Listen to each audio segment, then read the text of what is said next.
Eagle Television High School Sports, brought to you by Service Master Clean of Hayes. From the major accidents to the minor incidents, Service Master Clean of Hayes, Corey, Pam, and the entire staff support the efforts of Hayes High and TMP. Call today 628-6712. Thomas More Prep Marion.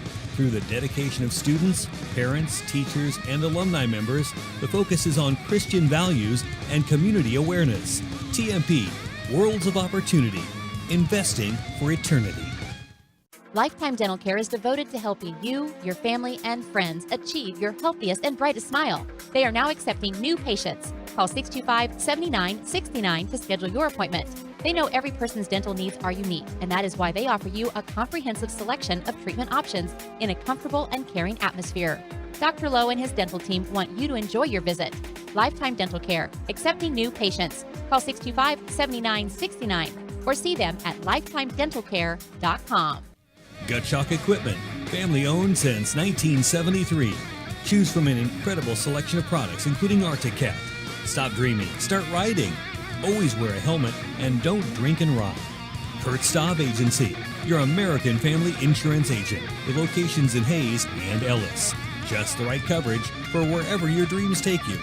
Vernie's Hamburger House. Feed yourself or the whole team with great burgers, milkshakes, and the award-winning onion rings. Marianne, Bonnie, and the staff at Vernie's Hamburger House, 17th and Vine in Hayes. Bacon Rind Appraising Services, the lead provider of real estate valuations for the mortgage lending marketplace. With many years of experience, they have a proven track record. Contact Patty Bacon Rind today. Cross Manufacturing, looking for a few good people to join their team. Apply today. Cross Manufacturing. Home Steel Siding and Windows, making your home or business beautiful. Energy efficient and comfortable with quality products they stand behind. See them online at homesteelsiding.com. Thank you for choosing to stop Classic Quality Body Shop. Classic Quality Body Shop has had the pleasure of serving this area since 1984. Much like a sports team, Shelton and his team have worked hard, grown together, and followed the playbook of taking care of customers to become one of the most highly regarded body shops in the area. Support your local team, whether on the field or when choosing who you do business with. Thank you for choosing to stop Classic Quality Body Shop. See their ad in the Next Tech directory. Steel Fabrications, the Iron Men of Western Kansas. Steel Fabrications. Thirsties, before the game, during the game, and after the game. Enjoy great food and a great atmosphere. Coldwell Banker Executive Realty. At Coldwell Banker Executive Realty, they believe there is nothing more powerful or more important than a home. Call or stop by today for all your real estate needs. Next Tech Wireless, avid supporters of local athletic programs, and have sponsored multiple school events. Are you ready for something different? See Next Tech Wireless. NCK Tech, North Central Kansas Technical College, is dedicated to being a leader in workforce development by maximizing value for students, employers, and communities. Log on to ncktc.edu to see what they can do for you. Paul Wurtenberger Construction, designing and building residential and commercial. Building dreams for over 30 years, Paul Wurtenberger Construction. Insurance Planning Incorporated, insurance for the way you work and live. For business, home, and family. Value the price, remember the service. Insurance Planning, IPI Financial Services, and AgPro Crop Insurance. Offices in Hayes, Great Bend, and Russell. Hayes Chevrolet. They have a huge selection of brand new cars, trucks, vans, SUVs, and a great selection of pre-owned vehicles. See them online today at HayesChevrolet.com.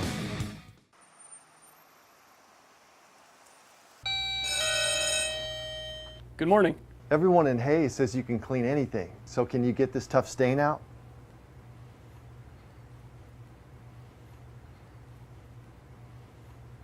Grape jelly, we can get that out.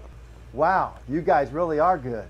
Master Cleaners in Hayes offers a variety of services including dry cleaning, alterations, laundry, tuxedo rentals, and free pickup and delivery. G&L Tire and Automotive. G&L Tire is proud to be voted #1 tire store by the people of Hayes since 2005. They've been a part of the community since 1997 and look forward to seeing you at 201 East 8th in Hayes. Walmart. Save money, live better, Walmart. Whiskey Creek Wood Fire Grill, where the fire's always burning. Whiskey Creek. Leon's Welding and Fabrication. From welding and fabrication to sandblasting and powder coating to supporting the community, you can always count on Leon's Welding and Fabrication. Commerce Bank. Here's the ones that rise to the challenge. Commerce Bank. Commercial Builders. On time, on target, on budget. Commercial Builders. Redeem Designs. Screen print, embroidery, design. Where you'll find better ideas, better designs, better people.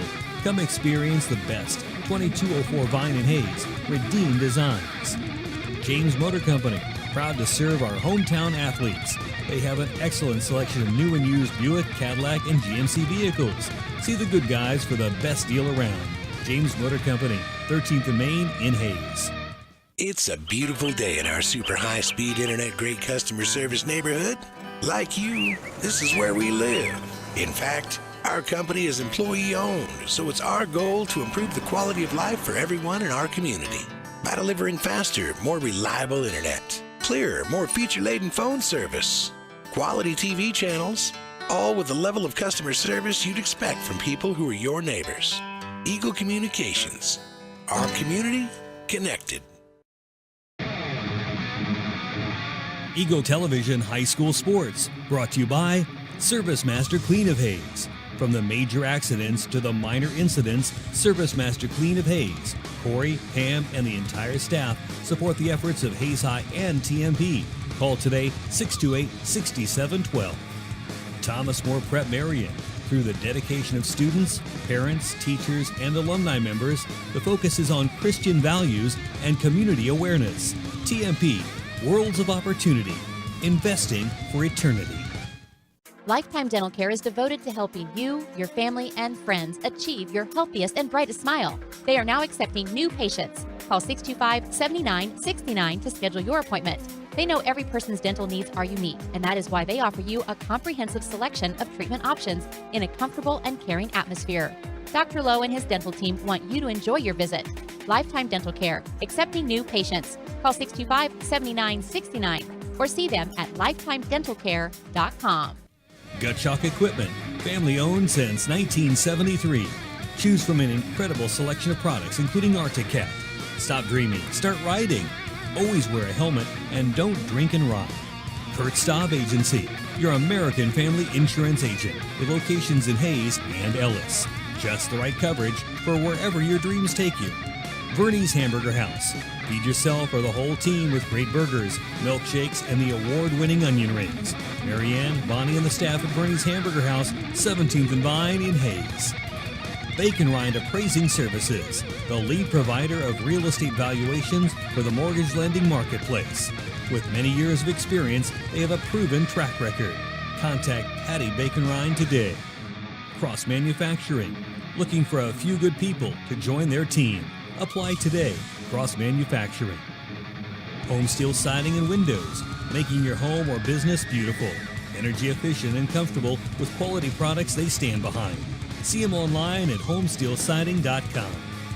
Thank you for choosing to stop Classic Quality Body Shop. Classic Quality Body Shop has had the pleasure of serving this area since 1984. Much like a sports team, Shelton and his team have worked hard, grown together, and followed the playbook of taking care of customers to become one of the most highly regarded body shops in the area. Support your local team, whether on the field or when choosing who you do business with. Thank you for choosing to stop Classic Quality Body Shop. See their ad in the Next Tech directory. Steel Fabrications, the Ironmen of Western Kansas. Steel Fabrications. Thirsties, before the game, during the game, and after the game. Enjoy great food and a great atmosphere. Coldwell Banker Executive Realty. At Coldwell Banker Executive Realty, they believe there is nothing more powerful or more important than a home. Call or stop by today for all your real estate needs. Next Tech Wireless, avid supporters of local athletic programs, and have sponsored multiple school events. Are you ready for something different? See Next Tech Wireless. NCK Tech, North Central Kansas Technical College, is dedicated to being a leader in workforce development by maximizing value for students, employers, and communities. Log on to nckTC.edu to see what they can do for you. Paul Wurtenberger Construction, designing and building residential and commercial. Building dreams for over 30 years, Paul Wurtenberger Construction. Insurance Planning Incorporated, insurance for the way you work and live. For business, home, and family. Value the price, remember the service. Insurance Planning, IPI Financial Services, and AgPro Crop Insurance. Offices in Hayes, Great Bend, and Russell. Hayes Chevrolet. They have a huge selection of brand new cars, trucks, vans, SUVs, and a great selection of pre-owned vehicles. See them online today at HayesChevrolet.com.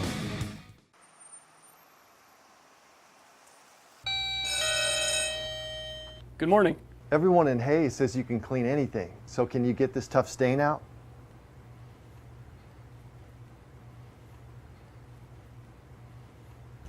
Grape jelly, we can get that out. Wow, you guys really are good. Master Cleaners in Hayes offers a variety of services including dry cleaning, alterations, laundry, tuxedo rentals, and free pickup and delivery. G&L Tire and Automotive. G&L Tire is proud to be voted #1 tire store by the people of Hayes since 2005. They've been a part of the community since 1997 and look forward to seeing you at 201 East 8th in Hayes. Walmart. Save money, live better, Walmart. Whiskey Creek Wood Fire Grill, where the fire's always burning. Whiskey Creek. Leon's Welding and Fabrication. From welding and fabrication to sandblasting and powder coating to supporting the community, you can always count on Leon's Welding and Fabrication. Commerce Bank. Here's the ones that rise to the challenge. Commerce Bank. Commercial Builders. On time, on target, on budget. Commercial Builders. Redeem Designs. Screen print, embroidery, design. Where you'll find better ideas, better designs, better people. Come experience the best. 2204 Vine in Hayes. Redeem Designs. James Motor Company. Proud to serve our hometown athletes. They have an excellent selection of new and used Buick, Cadillac, and GMC vehicles. See the good guys for the best deal around. James Motor Company, 13th and Main in Hayes. It's a beautiful day in our super high-speed internet great customer service neighborhood. Like you, this is where we live. In fact, our company is employee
And we welcome everybody to Lewis Field Stadium as the Hayes High Indians get set to take on the Scott City Beavers to open the 2017 high school football season.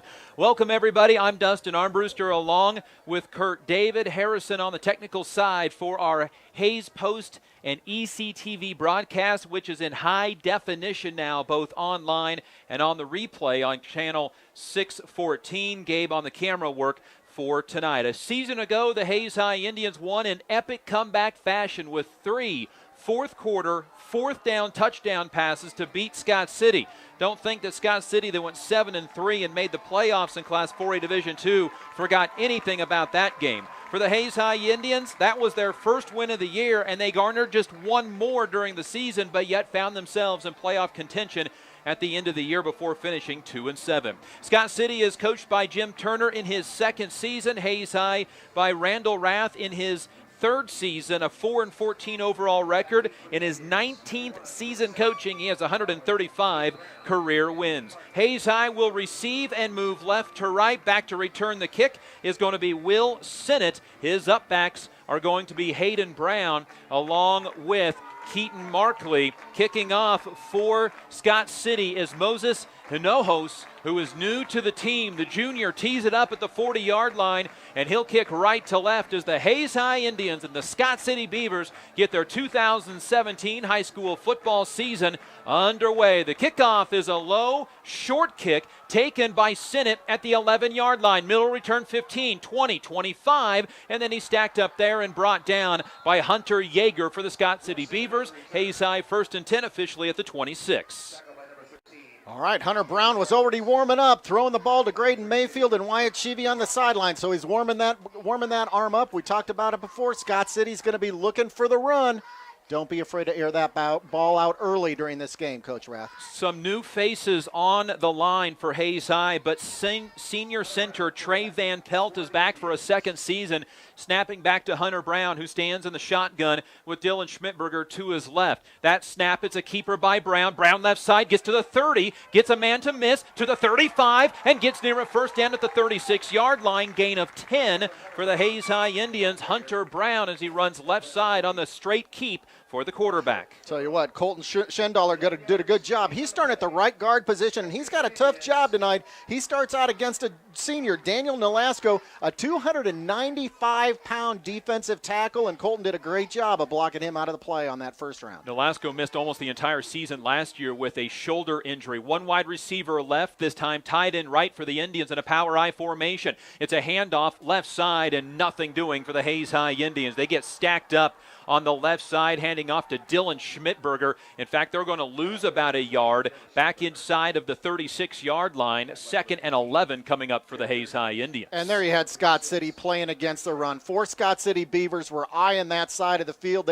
As if they knew exactly where the ball was going to go. They reacted quickly.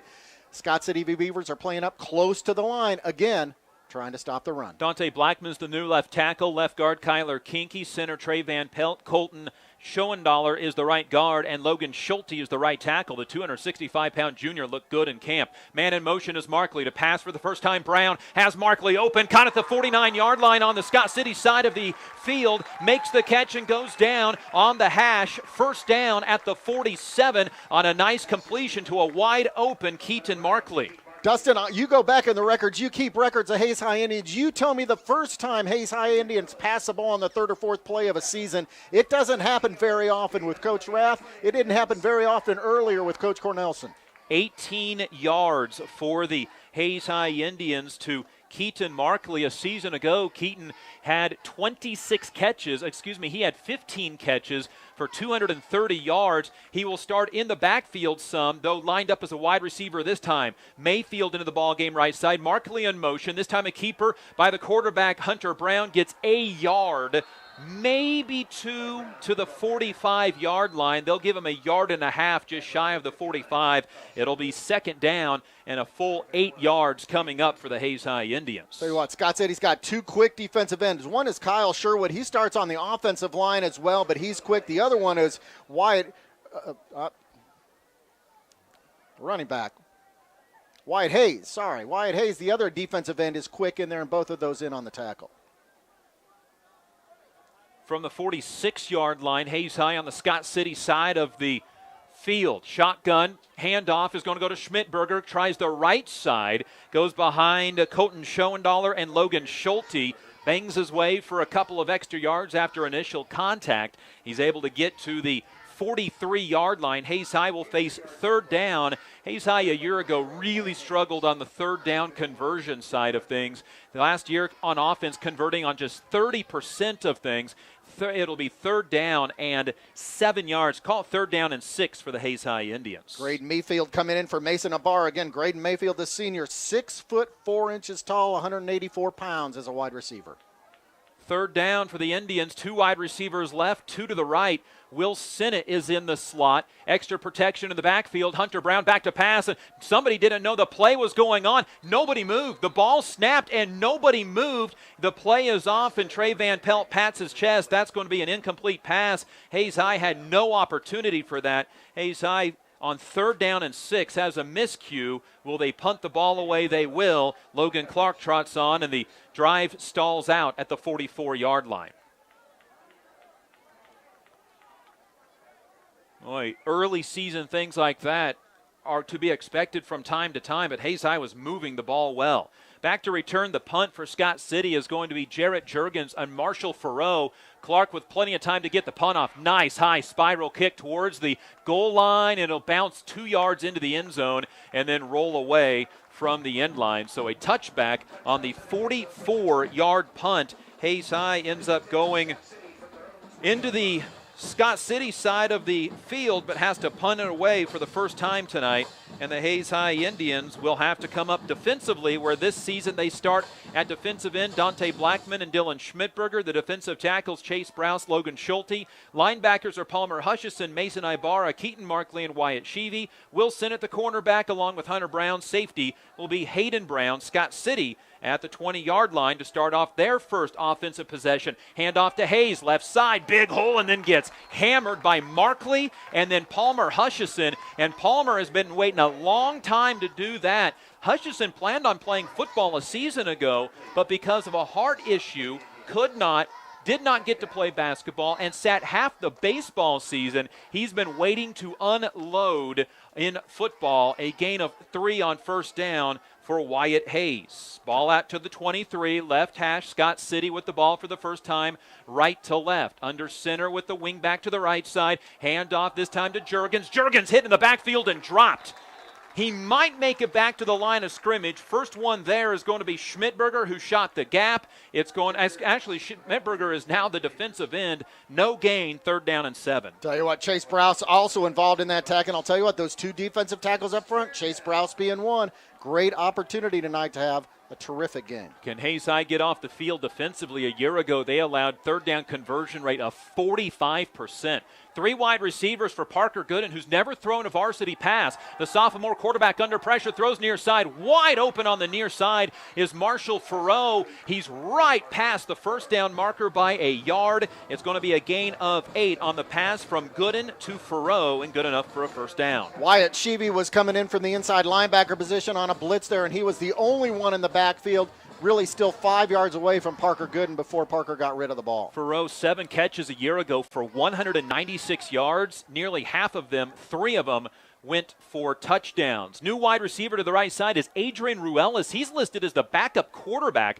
Now double wing formation, man in motion Juergens. Handoff Hayes, big hole, watch out, makes a man miss, and then coming up with the touchdown saving tackle is going to be Markley, but it's enough for a first down on a gain of 13 yards by Wyatt Hayes. I'll tell you what, the double wing really seemed to keep the Hayes High Indian defense off guard. It was as if they weren't expecting it, didn't know how to cover their linemen. Offensively, for Scott City, they go Baron Strine at left tackle, 215. Left guard, Chase Cupp at 250. Jaron Burning, the center, 175. Right guard, Kyle Sherwood, 220. And the right tackle's Reed Brunswig at 185. 1st and 10 from the 44-yard line. Handoff Hayes. This time gets wrapped up and dropped at the line of scrimmage. Logan Schulte, who has been very impressive here in camp at 6'3", 265, makes the tackle. No gain on first down. Yeah, Logan Schulte was lined up head over the center, pushed the center back, Jaron Burning back about a yard, then played off Jaron to shove him aside to get to the tackle. Well, he does have about a 90-pound advantage. Let's see if he can keep that up. He lines up again over top of the center. 3 down linemen, then a standing defensive end to the right for the Hayes High Indians. Handoff, no play action pass. Rolling out is good and looks over the middle, complete to Farrow, and then he slips. That's Parker Volgamore, He slips, otherwise he has a first down, comes up a yard short off of the play action pass. Parker Gooden, the sophomore quarterback, 2 for 2 so far. Parker Gooden rolling out to the right, his strong side, throwing with his right arm. And again, not much pressure from the Hayes High Indian defense in the backfield, giving Parker plenty of time to find a receiver to throw the ball. That pass goes for 9 yards. And 3rd down and 1. Scott City is 1 for 1 on 3rd down. I formation, wing back to the left, no wide receivers. Toss to the left side to Novak, and he gets undercut. Does he get the 1st down? I think so. Keaton Markley with the big stick, but it's going to be enough for the 1st down. Needed 1, got 2. Hayes High is tackling fairly well. There's been a couple of missed tackles, but Scott City got just enough of a push, and they convert by a yard again on 3rd down. Well, you talked about it last year. Hayes High Indians having a hard time stopping the offense on 3rd down, and that's what we're seeing again tonight. 2 times on a pass for Scott City, once on a rush to pick up the 1st down on a 3rd down play. Hayes High punted after getting to the 44-yard line. This is Scott City's opening drive. No score, 5:25 to go 1st quarter. Scott City now operating on the Hayes High side of the field at the 45-yard line. Man in motion, Juergens. Hand off to Juergens. He's going to take it to the right end, get cut down by Will Sinnott. Dylan Schmidberger is there as well, and it's a gain inside of the 45-yard line down to the Hayes High 43-yard line. It's a gain of 2 for Scott City. Great seeing Hayes High Indian defense play conservative, playing discipline, because it was a great fake by Parker Gooden up the middle, then to give it to Juergens to go out to the right. So great reads by the Hayes High Indians, staying in their positions to make the tackle for only a 2-yard gain. Wide receiver left is going to be Marshall Farrow. He has a catch tonight, double wing formation. Juergens left, Hayes is the fullback, Novak to the right. Handoff, Hayes, he's the 2nd man through, gets cut down at the ankles once again by the Indians linebacker Keaton Markley. 3rd down and short as the ball is advanced inside of the 40 of Hayes High down to the 37-yard line, gain of 6. That time Logan Schulte lined up wide as a defensive tackle with Chase Browse over the center, and the Scott City Beavers were able to shoot the gap in between Logan and Chase Browse. Indian football brought to you by Lifetime Dental Care, Coldwell Banker Executive Realty, Thomas More Prep Marion, Cross Manufacturing, and Thirsties. Scott City 2 for 2 on this drive on 3rd down. They have 3rd and 2. Gooden comes under his center, double wing, handoff. Hayes gets met. Does he get the 1st down? This is close. Where the far side official runs in, it looks like Hayes is down on the 35. The marker is just shy of the 35-yard line. Really no need to measure this. They'll move the chains. Oh, now they move the football back. The near side official comes in and says that Wyatt Hayes' knee hit the ground. It is going to be 4th down and 1. Tell you what, that was favorable for the Hayes High Indians, but Scott City Beavers lining up to go for the 1-yard conversion. I imagine Scott City thinking that on 4th and 1, that with Wyatt Hayes back there, they're more than willing to attempt this. Of course, Hayes High, make sure you don't jump offside with 3:15 to go 1st quarter. Scott City's opening drive after Hayes High punted the ball after getting to the 44. Man in motion, right to left. Handoff goes to Novak. He gets the 1st down. Gang tackled by 5 Hayes High Indians as the Indians are able to initially get Dante Blackman, the defensive end there, and then he ripped the football away, but the officials apparently did not like the fact that he played to the whistle. 1st down, the ball advanced to the 32-yard line. It's a gain of 4 on 4th and 1, and the drive continues. Drive continues. What's now going to be the 11th play of this drive for the Scott City Beavers. When the Hayes High Indian coaches look back on the film on this, they're going to look to 3 3rd down conversions and now 1 4th down conversion. Nick Novak did not. He carried the ball just 3 times last year, 2 tonight, and they've been big carries. He lines up to the right side of the fullback, Wyatt Hayes. It's going to be a play-action pass. Parker Gooden pump fake, got the man beat, throws it long. It is incomplete, intended for a wide-open Marshall Farrow. The pump fake got Will Sinnott to bite, and the Indians right now lucky they're not down 6-0. Exactly, because again, Parker Gooden had plenty of time to not just make a pump fake, but to set up and make a long throw down to the far side of the end zone. Really just 1 or 2 feet outside the hands of the receiver. Scott City in those light blue helmets, white jerseys, white pants. They've got blue numbers, the same light blue as the helmets. And your uniform updates brought to you by Phase 2. Big thanks to Phase 2 for providing game day apparel for our broadcast. Quick turnaround and ready to help your team in and out of the office. Phase 2 next to Big D's Rental on 22nd Street in Hayes. 2nd and 10 from the 32-yard line for Scott City on the 12th play of the drive. Toss, right side, Juergens makes 1 man miss, 2 guys miss. Dante Blackman jumps on his back, and now a helmet from a Scott City Beaver comes free at the 25-yard line. It's a gain of 7 yards on 2nd down, setting up yet again 3rd down for Scott City. The helmet belongs to Juergens. He will have to leave the game because of his helmet coming off. So what? Hayes High's now got to stiffen up. Third down and 3 yards to go.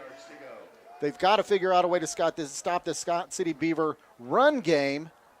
And even if they do that, Parker Gooden's shown that he can get his receivers open and find the ball to him. Call it about 3rd down and 4. Ball is at the 26-yard line. They need to get down to the 22-yard line. Long opening drive for Scott City after Hayes punted the football after 6 plays. This is 3rd down and 4, probably a 4-down conversion attempt for Scott City. Man in motion left to right. Handoff. Hayes gets his feet cut out from underneath of him by Markley near the 1st down marker. Now a late flag coming in. Play was going to be a little bit short of a 1st down. It'll be interesting to see what this flag is. Does Hayes High hurt themselves? It's the first laundry of the season. And Hayes High defense looks like they're already backing up. They already know what's about to happen, apparently. Or they're giving the respective amount of room to the officials to have the conversation. The ball does look short of the just inside the 1st down marker. Dead ball, personal foul against Hayes High. So it's going to be a 1st down regardless. 15-yard penalty on Hayes High following the 4-yard run by Wyatt Hayes, who has 6 carries for 27 yards on this drive. First penalty of the ball game. It's against the Hayes High Indians. It'll be a half the distance to the goal penalty, and it'll go down to the 11-yard line. Ends up being a 11-yard penalty. So Scott City's now converted on 3 3rd downs, a 4th down, and gotten a 1st down on a personal foul penalty. They are 3 for 4 on 3rd, 1 for 1 on 4th. 2 backs in the backfield, side by side. Handoff is to Novak, goes left side, jumps over a defender, and then gets rocked by Dylan Schmidberger. He jumped over Keaton Markley, and then Schmidberger was there to snatch him out of the air. No gain on the play. Ball at the 11-yard line, 2nd and 10 from the 11. You're right. Dylan Schmidberger was in there low, and Logan Schulte in there high to bring him down to the ground quick. 3 different backs have run the football so far for Scott City. They've gone to the air 3 times in what is a time-consuming drive. Scott City took over the football with just under 10 minutes remaining in this just under 9 minutes remaining in this first quarter. There's 1:23 to go as the quarterback Gooden comes under center, hands it off. No, a shovel pass to the right side. Jurgens cuts back, and Hayes High is there to meet him. The Indians force him back in. Well done by Schmidberger and Hutchison. And then finishing him off is going to be Trey Van Pelt. Well done by the Indian defense. Okay, Dustin, here's what's important now. It's 3rd down and 10 from the, 3rd down and 11 from the 12-yard line. Watching in pregame the place kickers from about the PAT distance out to about 20 yards out. 75% of the time those kickers were hitting, but if it got much out further than that, it would drop quickly to 50% of the time. Novak right, Farrow left for this 3rd down play. 3rd and 11 from the 12-yard line. Split in the backfield, Jurgens and Parker. It's going to be a pass. Good and pump fakes. He's under pressure. He's going to tuck it and try to run to the left pylon and gets run down by Mason Ibarra. And Hayden Brown also over there is going to be Wyatt Sheevy. Lots of maroon jerseys in the area, and it looks like here comes the field goal team for Scott City. The ball went down to the 9-yard line, a gain of 3 on the run by Parker Gooden, and a good job by the Indians secondary by not allowing anybody to get open. Now the Hayes High coaching staff making sure that the Indians know this could be a fake. However, the clock is going to expire on the first quarter, and after 1 quarter, there is no score between Hayes High and Scott City. We'll take a break and come back with what may be a field goal attempt for the Beavers next. This is Hayes High Indian football.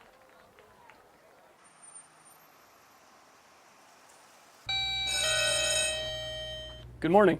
Everyone in Hayes says you can clean anything, so can you get this tough stain out?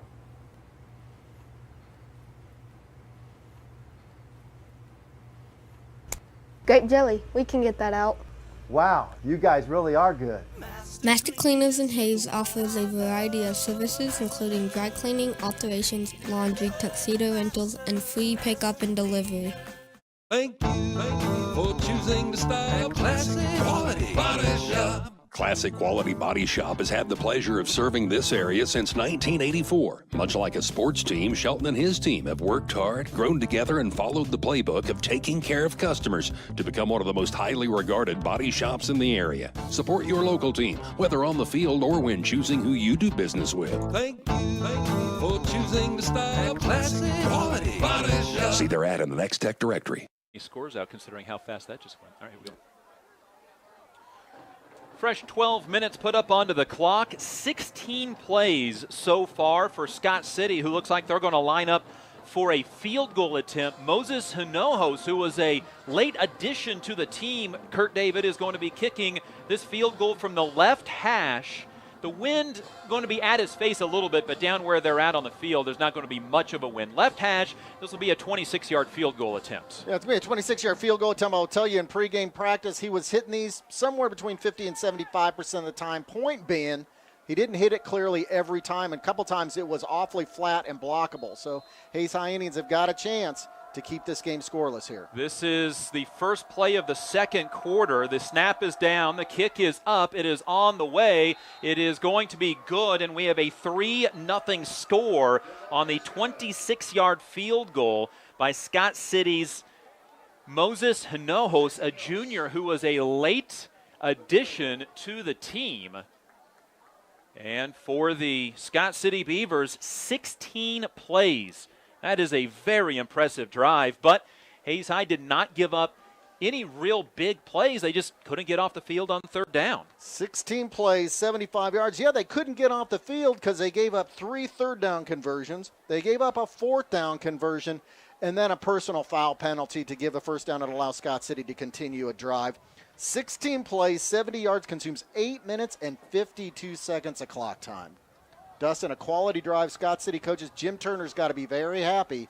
Even with just 3 points, he's got to be happy with the offensive production on that first drive of the 2017 season. Indian football today is brought to you by Paul Wartenberger Construction, Service Master Clean of Hayes, Master Cleaners, Steel Fabrications, Insurance Planning Incorporated, Gottschalk Equipment, Hayes Chevrolet, Walmart, and American Family Insurance Agent Kurt Staub. So Hayes High, the last time they touched the ball, they were moving left to right.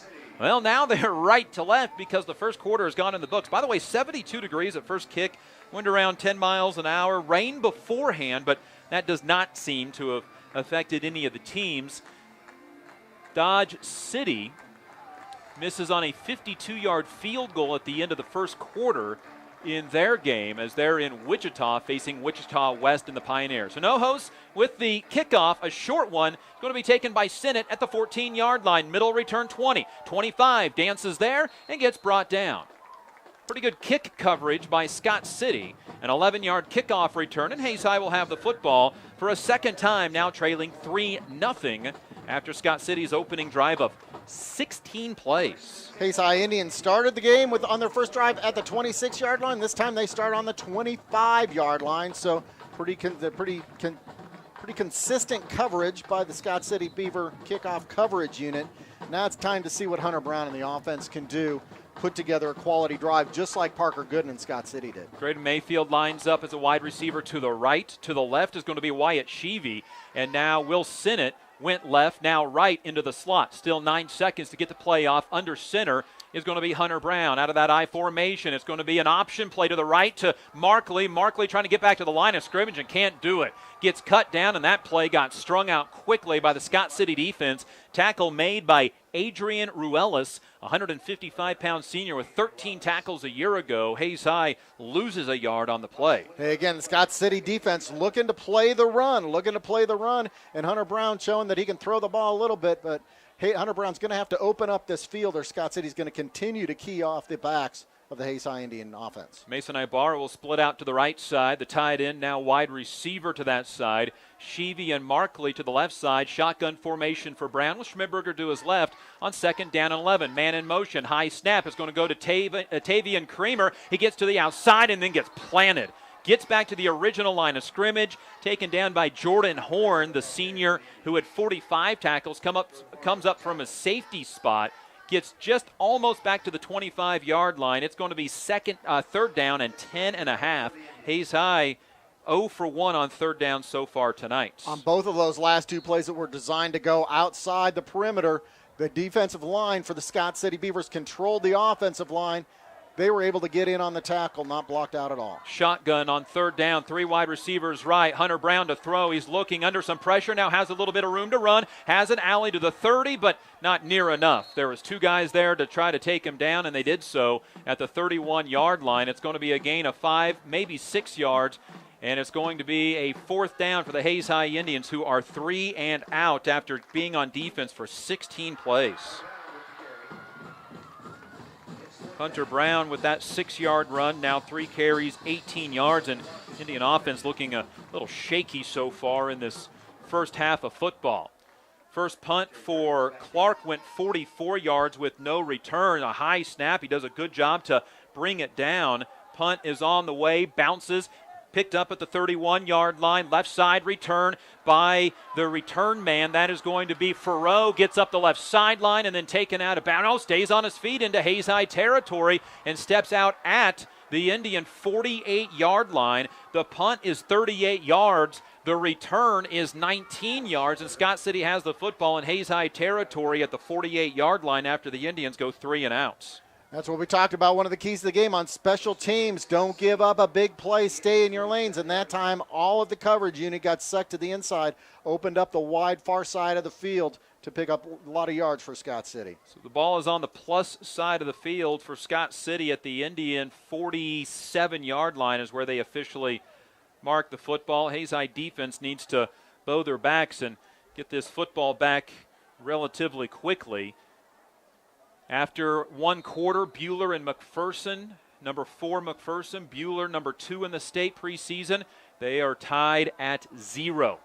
So back at the quarterback position is going to be Parker Gooden under center. Handoff to Hayes. Big hole. Gets hit as he gets across the Indian 45-yard line. There to make the tackle. Tackle is Logan Schulte. A gain of 3 for the Scott City Beavers. Wyatt Hayes, already 7 carries, 30 yards a year ago as a sophomore. 157 carries, 1,023 yards, 14 touchdowns. He did not fumble the football a single time last year. That's not fumbles lost. That's total fumbles in the entire season last year.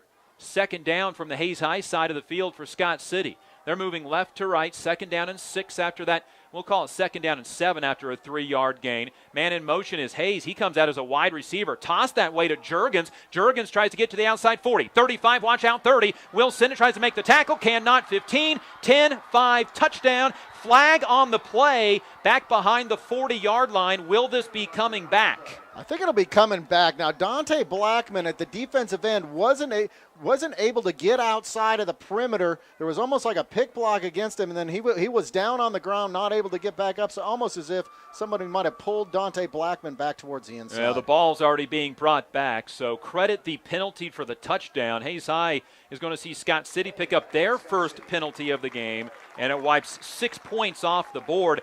The run goes for a 2-yard gain for Juergens, but then the 10-yard penalty from that spot. Wyatt Hayes is the one that is being called for the penalty, and he wants an explanation why, and the official with his explanation with his hands says you grabbed the guy. You pulled him in and didn't let him get away, and that's exactly what Kurt David was talking about. That tends to be a bit of an advantage when you can just kind of hold the guy. That's the definition of the hold. Yeah, Dante Blackman clearly as a defensive end is supposed to be covering that perimeter, and he got sucked in a little bit but was not able to break away to get back to the outside. And 3 wide receivers left, Hayes. 1 to the right, just a wing back, and it's going to be a pass to the left side. Bubble screen. The Indians try to blow it up. They cannot. Novak's gone. Touchdown, Scott City. A bubble screen. There were 4 guys to the left side of the field, only 2 Hayes High Indians. 51-yard touchdown pass, Parker Gooden to Nick Novak. It is his first career catch. Boy, really 2 plays there, and there was a screen. There were 4 Hayes High Indians there, but Novak was able to split in between all of them and dodge each one of the tackles, really go into the end zone totally untouched, although having 4 Indians in coverage. Hayes High just did not have the same number of guys that Scott City did to that side of the field. 9:07 to go in the second quarter, and all of a sudden Scott City finds themselves up by 2 scores. Pending the extra point, it could be a 10-point advantage for the Beavers. Moses Hinojos, the junior, hit a field goal a moment ago. This kick is on the way, and it is blocked. It was either blocked or mishit. I know Dante Blackman got back there. Regardless, it's no good. So a 9-0 score in favor of Scott City. Okay, the Hayes High Indians went 3 and out on that last possession after having a drive on their first drive where they had 6 plays and went 34 yards. So no consistent offensive production yet from Hunter Brown and the Hayes High Indian offense. Coach Rath has got to figure out a way to get the offensive line to block those defensive linemen up front to allow his running game to develop a little bit here. And even if he can't do that, he's got to figure out a way to get Hunter Brown some protection to be able to make a quality throw downfield. Well, Hayes High certainly knows that this is not the end of the ball game after what they did in the fourth quarter in Scott City. You don't always want the game to come down to that fourth quarter, but still a long ways to go here. Yeah, but really back last year, I mean, Hayes High Indians really played solid football except for one quarter. So I guess maybe, now we're into about a quarter and almost a third here of where Hayes High Indians haven't gotten much production. So now's an opportunity. Now's the opportunity for the Hayes High Indians. Probably a very critical set of downs now for the Hayes High Indians to see if they can stay in this game against the Scott City Beavers. Scott City needed just a couple of plays to get into the end zone. They have had the ball twice. They have scored twice. And with 9:07 to go, Hayes High will get the football back for a third time. Went 6 plays punted, 3 plays punted. And Hinojos will kick off once again for the Beavers. Indian football brought to you by Verney's Hamburger House, Commercial Builders, Bacon Wright Appraising Services, and G&L Tire. Kick bounces, picked up by Hayden Brown. Brown 30, 35, hits the Jets and then gets taken down. Brown was one guy away, but that guy was Jordan Horn, the free safety who was on special teams. Hayden Brown was a step away from breaking that for 6. Yeah, a little bit shorter kick allowed for Hayden Brown to get the ball up closer to the offensive line there to get some blocks in there, and that really seemed to get him that extra 10 yards, but still at the 35-yard line instead of the 25 or the 26 compared to the first 2 possessions for the Hayes High Indians. Scoring at a premium tonight across the state of Kansas. Dodge City, Wichita West, they're tied at 0 after 1 quarter. We mentioned the 0-0 score between McPherson and Buhler. This was 0-0 after 1 quarter. Now Scott City up 9-0. Hunter Brown at the shotgun formation puts a man in motion. Will Sinnott, handoff Schmidberger, hit in the backfield, dropped. Scott City has all the momentum. The guy who just scored the touchdown, Nick Novak, now makes the tackle in the backfield for a loss of 2 yards. Yep, came from that linebacker position, split a gap, was 2 yards back in the field. Really made the tackle right as the handoff was being made. He nearly took the handoff himself. It's going to be 2nd down and 12 from the 33-yard line. Right now, Scott City is just firing in there on the defensive side, and on offense, they feel like they can't be stopped, and so far on 2 series, they haven't. Will Sinnott will line up wide receiver right. Double tied in formation for the Indians this time with the I formation. Handoff, no play action pass. It's going to be Brown under pressure, throwing, caught. It's going to be picked up by the Indians' Palmer Hutchison at the 39-yard line. It's going to be a gain of about 6 yards, and now a Scott City Beaver goes down at the 40-yard line. Nick Novak was the one who made the tackle, so a touchdown and 2 tackles in a row for Novak. It's a gain of about 5 yards on the pass to Palmer Hutchison. We will get a look in to see who the injury is on, and whoever it was just went down. He was standing right behind the play, and then all of a sudden just immediately flat to his back. Now, the rest of the defense is surrounding him. The one number I'm not seeing is number 32, Nick Novak.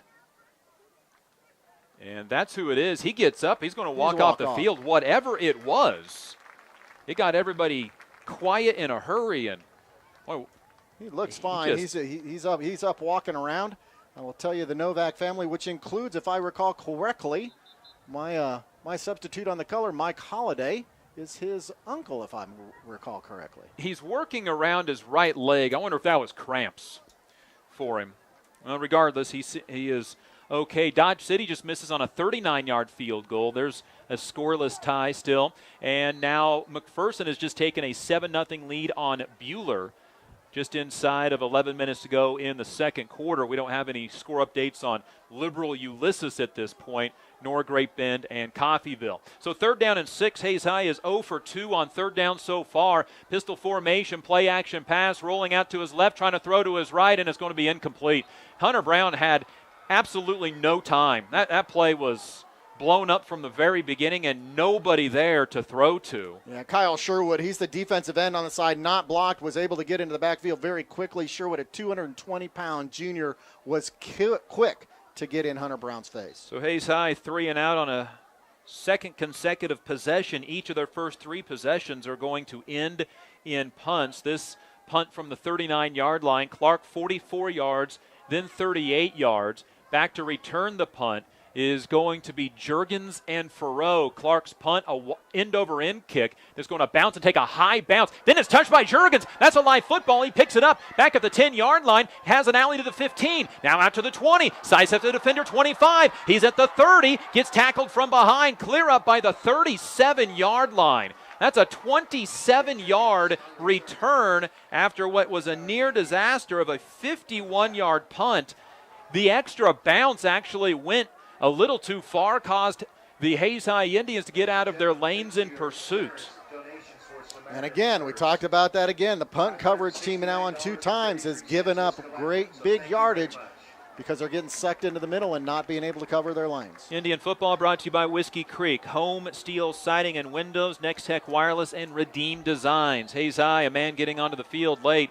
4 down linemen now. They go with the 3 linebackers this time around. 4 wide receivers now. Juergens is a wingback to the left side for Scott City, who has the ball at the 38-yard line, leading 9-0. Handoff Hayes, left side, gets past the 40, and boy, that offensive line for Scott City is getting a surge because nobody touched Hayes until he got to the 40. That was 2 yards down the field, and then he just kept his legs turning for 2 more. That's a gain of 4 on 1st down. Yeah, it's more than a surge. Scott City offensive line right now is playing with confidence. They've seen that they can control the defensive line.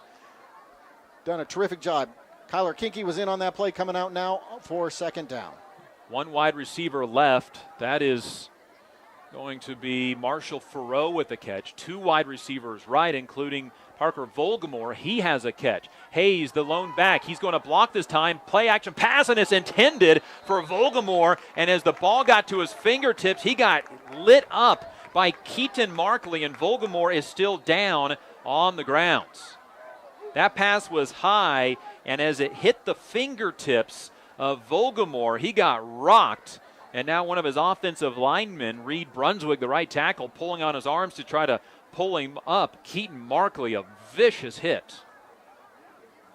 Forcing 3rd down and 6 yards coming up. Volgamore took that shot in the lower back. He's going to get up and be okay, and he will walk off the field on his own pressure, but a little wobbly for it. In fact, there's a trainer there trying to take his helmet away from him and does exactly that. Yeah, 3rd down, and Hayes High needs to get off the field, get the football back, trailing 9-0 with 6:38 to go in the second quarter. Well, that's the tricky part, is it's 3rd down and about 6 yards, and Parker Gooden's shown that he can get the ball downfield because the offensive line for Scott City is giving him time to throw the ball. The Hayes High Indians have got to figure out a way to blitz, do something to get into the backfield. Hayes High will set up the defense with Will Sinnott, the cornerback on the left side.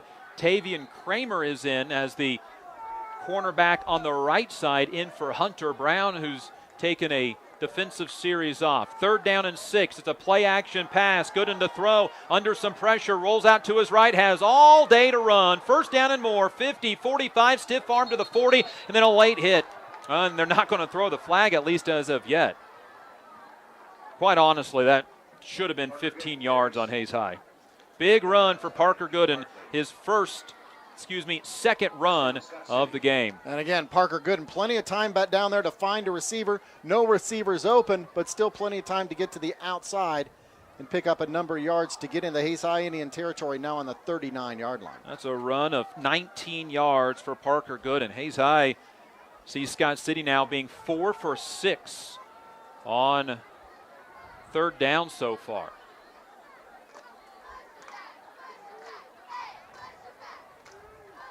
Double wing-back formation, Novak in motion. It's going to be a play-action pass to throw is Gooden. Has time now under pressure. He gets hit and he gets taken down on the sack by Dante Blackman. It is the first career sack in Blackman's career, and Blackman with the sack makes it 2nd down and 11. Great sack by Blackman, but that's a second play in a row now where great secondary coverage. Parker Gooden could not find a receiver downfield and felt like he needed to tuck the ball up and run on it. Last time he got to the outside, it picked up a number of yards. Dante Blackman forcing him to the inside and making a tackle for a 1-yard loss. Back to the 40-yard line for Scott City.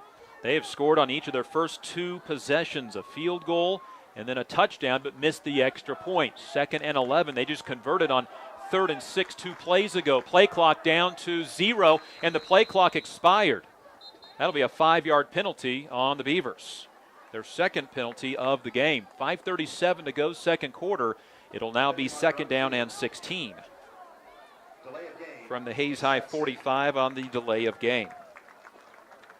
I said earlier Scott City was 4 of 6 on 3rd down. They are 1 better than that. They are 5 of 6 on 3rd down so far.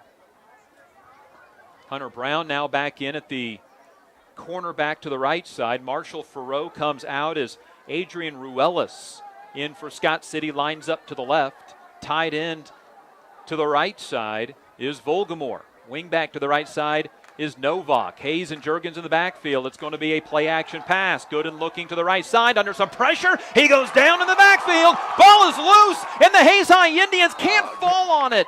So close to end up getting that football. The sack is going to be made by Chase Browse. Chase Browse in the backfield pursuing quickly, and the hit from the 214-pound junior forces the ball out of Parker Gooden's hands, but it forces it out with such ferocity that ball goes out of bounds. The officials are going to talk now. I'll be honest, I thought he was down. I thought the ground caused the fumble, and that's what they're going to speak of right now, because actually Hayes High will get a little bit of benefit if they call it just a sack, and I think that's what they're going to do, because that ball went out at the 48-yard line. They mark it back at the 49. I think they're going to actually mark him down by contact. Chase Browse with his first sack after Dante Blackman gets his first sack. 3rd down and long. The first down marker is at the 29-yard line. It is 3rd down and 20 after back-to-back sacks. Gooden in the shotgun formation. Drops back to pass. Has time. Now being chased by Browse. Looks to unload down the field, and it is incomplete. Indians Dylan Schmidberger with a hit on the quarterback as he was letting loose of the football. Now Hayes High is starting to play with some swagger defensively. 5:01 to go second quarter. They force a punt from Scott City for the first time tonight. Exactly. 5 plays that time. You're right. Dylan Schmidberger, Chase Browse, both in pursuit. So 3 consecutive plays where the Hayes High Indians are showing they can put pressure on Parker Gooden. A new defensive scheme forces Scott City into their first punt of the night. Well, how about Parker Gooden getting hit on all 3 of those plays? Now the punter is Marshall Farreau. This will be his first punt of the night. It comes from the Hayes High 49-yard line. Hayden Brown back to return this punt. Farreau awaits the snap, sets his feet. The kick is away. It is a spiral punt. Brown will let it bounce, and it takes a huge Scott City bounce inside the 10, down to the 5, to the 4, to the 3, and down to the 2-yard line. A 47-yard punt by Marshall Farreau. Well, the Hayes High Indians are going to be deep in territory here, but somehow impressive it is to see 3 consecutive plays where the defensive line got pressure on Parker Gooden. It should have been happening earlier. We talked earlier about a young center there. We talked about opportunities to get into the backfield. They just hadn't figured out a way to do it yet. New scheme defensively, and they got back in there, forcing Scott City to punt. The ball is marked at the 3 for the Hayes High Indians. They go right to left, 4:44 before halftime, trailing 9-0. Their last 2 series have been 3 and out. Hunter Brown will take the snap in his end zone. He'll hand it off to Markley. Markley, did he get out of the end zone? I don't know. I don't think he made it.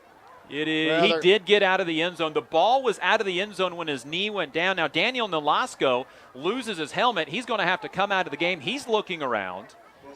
Well, first game of the year, and nobody's really giving an inch in this game. Hayes High, though, just gave 2 yards on the end around, and they face 2nd down and 13 from just outside of the paint of the end zone line. Hayes High fortunate because the knee was definitely down in the end zone. The ball, though, apparently was out. Wide receiver left is going to be Palmer Hutchison.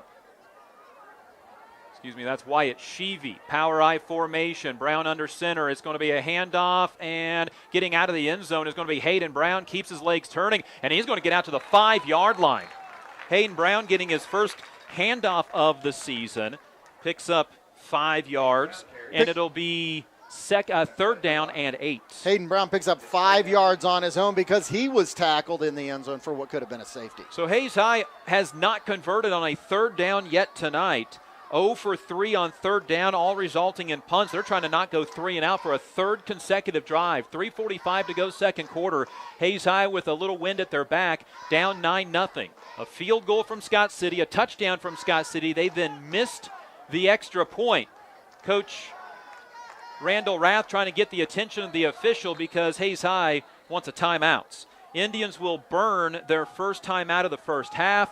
3:31, and Kurt David, this is big to just try to get a 1st down for many reasons, but one of them, try to not have to punt from your own end zone. Well, that's exactly right. You don't want to punt from your own zone.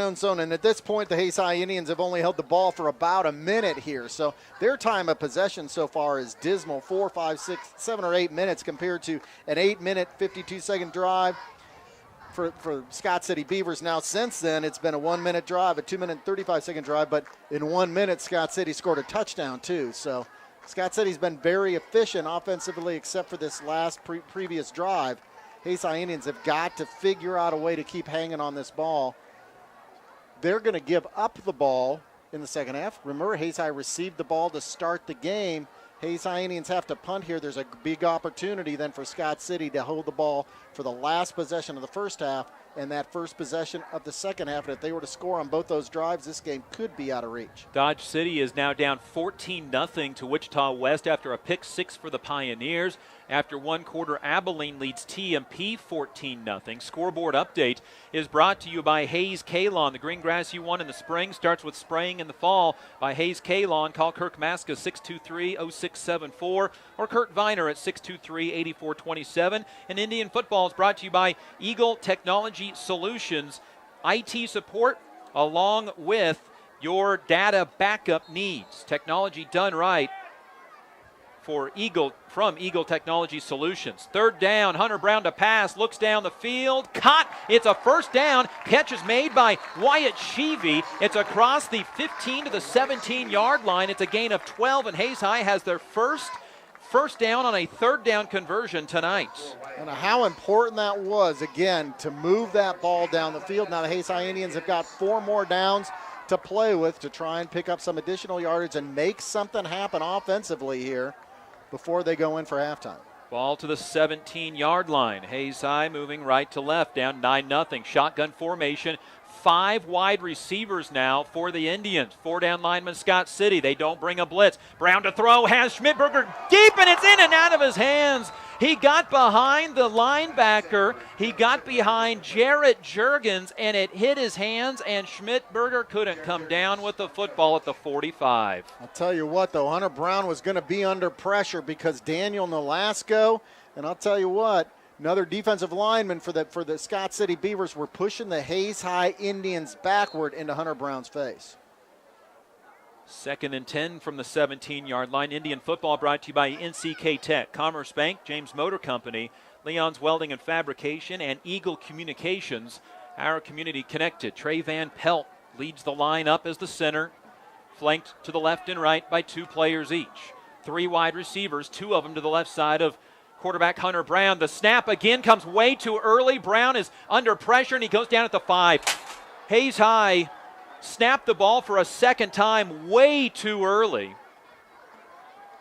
And Brown had nobody to throw to, nowhere to run. It's a loss of 12 on the play. 3rd down and a long ways for the Hayes High Indians. It's a 22-yard 3rd down conversion attempt. Nick Novak recognized it quickly. He was in the backfield like that on top of Hunter Brown. Timeout on the field. This might be Scott City taking the timeout. on what will be 3rd down and long. They feel like they're going to get the football back, so they want as much time as possible. Scott City will use their first timeout of the first half. Eagle Marketing Solutions can help your business grow. Use the power of video, radio, or digital platforms to showcase your business to customers. Call Eagle Marketing Solutions, 877-61-EAGLE. Hayes High down 9-0, and after finally getting a 3rd down conversion, a miscue on the snap on a timing miscue ends up costing 12 yards on what was 2nd down and 10. And now the Hayes High Indians in a 3rd and 22 position, which this early in the season is nothing short of really trying to try a Hail Mary to pick up a 1st down. And Hunter Brown's really got to stay under control, because the worst thing that could happen here is a turnover inside the 30-yard line, giving Scott City the ball. At least give yourself an opportunity to pick up a few yards and get a punt outside of your own end zone. This is how tight a game of football is on any level. Dylan Schmidberger had his hands on the football, and it went off his fingertips at the 45. The next play, Hayes High loses 12 yards. Instead of 1st and 10 from the 45, 3rd and 22 from the 5. Standing on the 1, receiving the snap is going to be Brown. Draw play. He's going to get about 5 yards. Now break a tackle, get a few more. Taken down by Jordan Horn. Scott City uses another timeout. Hayes High will have to punt from inside their own 15-yard line. Brown got what he could, which was out to the 13 and a gain of 8 on 3rd and 22. Brown got what he could. He was smart to not throw the ball awkwardly or throw to where there could be an interception. But I'll tell you what, Jordan Horn, the free safety for the Scott City Beavers, made Hunter Brown pay for it with a hard hit to the upper body. We will get to halftime tonight, and the halftime spotlight interview is going to be the athletic director of the Hayes High Indians, Chris Michaelis. We'll talk to him about many things, including the change of landscape across Kansas State High School athletics, where there's going to be a different way that the classifications are done. That could affect Hayes High and whether they're 4A or 5A. Of course, numbers could determine that too. But starting next year, in almost every sport, at least 4A and up, the playoffs will start essentially with everybody making it and seeding 1 through 16, or in some cases 1 through 19, and moving everybody through. So a lot of changes coming up. We'll talk with Chris Michaelis about that at halftime. Logan Clark on for his 4th punt in Indians' 4 possessions. The ball will be snapped from the 13-yard line. The Clark punt is a high spiral. This is a nice punt. Going to land at the 49-yard line, then take a Scott City bounce. It'll be touched at about the 46-yard line. So it did not get a return, but Scott City has 2:10 and a touchdown and a timeout remaining to try to score, leading 9-0 before halftime. I'll tell you what, Scott City's going to get the ball at the 46-yard line. Two possessions ago, they got the ball at the 47-yard line. That's when there was 10 minutes left. In this quarter, they ended up scoring a touchdown on that drive. Hayes High 6 plays before punting the football. They don't go with a wide receiver this time. Now splitting off to the left is going to be Marshall Farrow. He's a tight slot outside of the wingback. Novak to the left side. Two running backs right. Novak will get it. Gets hit once, but the arm tackle is broken. Keeps his legs turning. Strong run by Novak to the 35-yard line. A gain of 11 on 1st down. Tell you what, Scott City's Chase Cup, 250-pound junior, really controlled the offense or the defensive line there against the Hayes High Indians. Chase Coop pushed the defensive lineman back 2-3 yards, allowing the runner to pick up the 1st down on that play. Clock winds inside, 2 minutes to go before half. Hayes down 9-0. The odd score with a field goal and then a touchdown with a missed extra point. Indians 3-down lineman standing defensive end to the right side. Novak in motion. Toss left side to Novak after 11 yards previous run. Gets undercut by Markley at the 26-yard line. It's a gain of 6, at the 29-yard line. Gain of 6. Scott City will allow the clock still to roll with 1 timeout remaining. 1 minute and 28 seconds left in this half. Again, Scott City with the ball has the opportunity to score on this drive, and Scott City will receive the ball to kick off to start that second half. Big momentum swing potentially coming up for both teams here. 3 wide receivers to the right, 1 to the left. Hayes protecting the quarterback, Parker Gooden, who rolls out to the right, looking to throw down the field. Has time now under some pressure. He goes down behind the line of scrimmage. Sack is made by Dante Blackman, his second sack of the night. Timeout, Scott City, their final timeout of the half. It's a sack of 2 yards back to the 31-yard line. Second sack by Dante Blackman, who gave great pursuit from his defensive end position. And again, the secondary providing the time for the pressure to get there because there was not a blitz on that particular play. No, Parker Gooden was scrambling to the right side of the field, trying to find an open receiver, couldn't do it, and Dante Blackman simply just chased him down. That'll be 3rd down and 6 out of the timeout. Scott City converted on 5 of their first 6 third down attempts and then converted on a 4th and 1. They finally did not convert on a 3rd down and punted away on their 3rd possession of the night. Hayes High, 4 possessions, 4 punts. This is Scott City's 4th possession. They've gone field goal, touchdown, punt.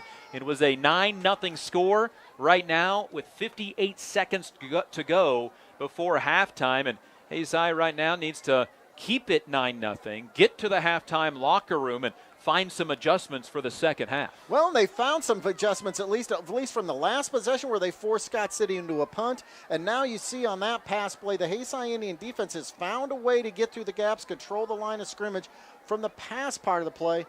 It's that run game now that's given them problems, and it isn't so – I mean, they've got speedy backs in the backfield. However, it's the offensive line when it's head-on straight blocking. Scott City's controlling that line of scrimmage. Wamego trails Rock Creek 14-7 in the second quarter. It is 13-0 McPherson over Buhler with just 3 minutes to go in the first half. Well, that answers the question if McPherson found any offense after graduating a number of players. And you said their defense was going to be really good. It is. 58 seconds to go, 3rd down and 6. A quick pump fake. Gooden looking down the field, trying to challenge the Indians cornerback, and it's intercepted by Hunter Brown. Brown with the interception inside the 5-yard line. Got position on Juergens and took it away from him. The senior cornerback gets the interception for Hunter Brown. It is his first career interception, and the Hayes High Indians have the football at their own 3-yard line. Tell you what, Hunter Brown saving a play there for the Hayes High Indians. Great coverage against that receiver. Wasn't going to be completed anyway, but to get the ball back into the hands of the Hayes High Indians, again, probably is going to eliminate now with only 48 seconds left on the clock here in the second quarter, is going to eliminate that opportunity for Scott City to score on this drive, as well as potentially score to start off the second half. Scott City is out of timeouts, so Hayes High, if they wish, can just take a couple of knees here, and that's exactly what they're going to do with their with them backed up all the way back at their own 3-yard line. They take a knee, and I think Hayes High may have taken a timeout before that snap. They did. So Hayes High before the snap takes a knee. I'm sorry, before the snap takes a timeout, they were trying to take a knee. Hayes High with a timeout remaining. Hunter Brown wants to be a little bit careful. The ball's on the 3-yard line, so Hunter Brown back behind the center is now on the 2. He backed up about 1.5 yards. His knee was at about the half-yard line. Now, the ball was clearly in the field of play, but not a lot of margin for error there on just taking a knee. You just got to go pretty much get the ball and go straight down. Well, especially because you're going to have to go a second time with the 25-second play clock, so there's not a lot of opportunity to then back up a second consecutive time. Hayes High down 9-0, a 26-yard field goal from Moses Hinojos for Scott City. And then they had a big play. Biggest play of the game so far offensively was the pass from Parker Gooden to Nick Novak of 51 yards. It was after a touchdown was taken back because of a holding when Jarrett Juergens scampered 47 yards for a touchdown. So it'll be 1st down and 10 again from the 3-yard line. Hayes High here looking to take a knee and maybe 2, get to the locker room. Down 9-0. Scott City scored on their first 2 possessions. Now, Hunter Brown being told what you were talking about up here, go forward a little bit, at least get back to the line of scrimmage so we're not giving up 2 points right before halftime. Well, I'll tell you what, Dustin, we'll talk it when we come back here from break for the halftime, but I'll tell you what, Hayes High Indians down 9-0 at the end of the first half. This could be a lot worse. Yes, it could. 2 possessions into this, Scott City was controlling everything that was happening and scoring points off of it. Hayes High's defense, though, was able to kind of come back forward. And now Brown on third on this pass play is going to throw down the field, and it's intercepted by Faroe. Faroe is going to come back the other way. Hayes High tried to throw a Hail Mary, and they're going to give up a pick 6. Instead of taking a knee to end the half and being down 9-0, they tried to end up throwing an interception that Marshall Faroe takes back for a touchdown. It is 15-0, and bad just went down to worse.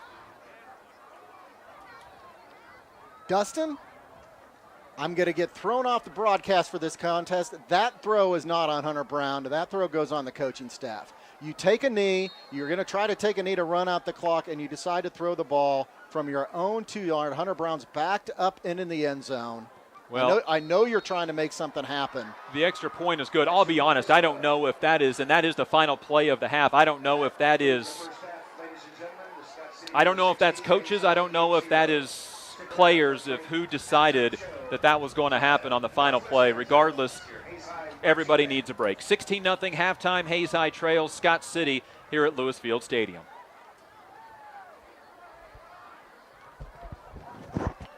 The only highlights, the interception.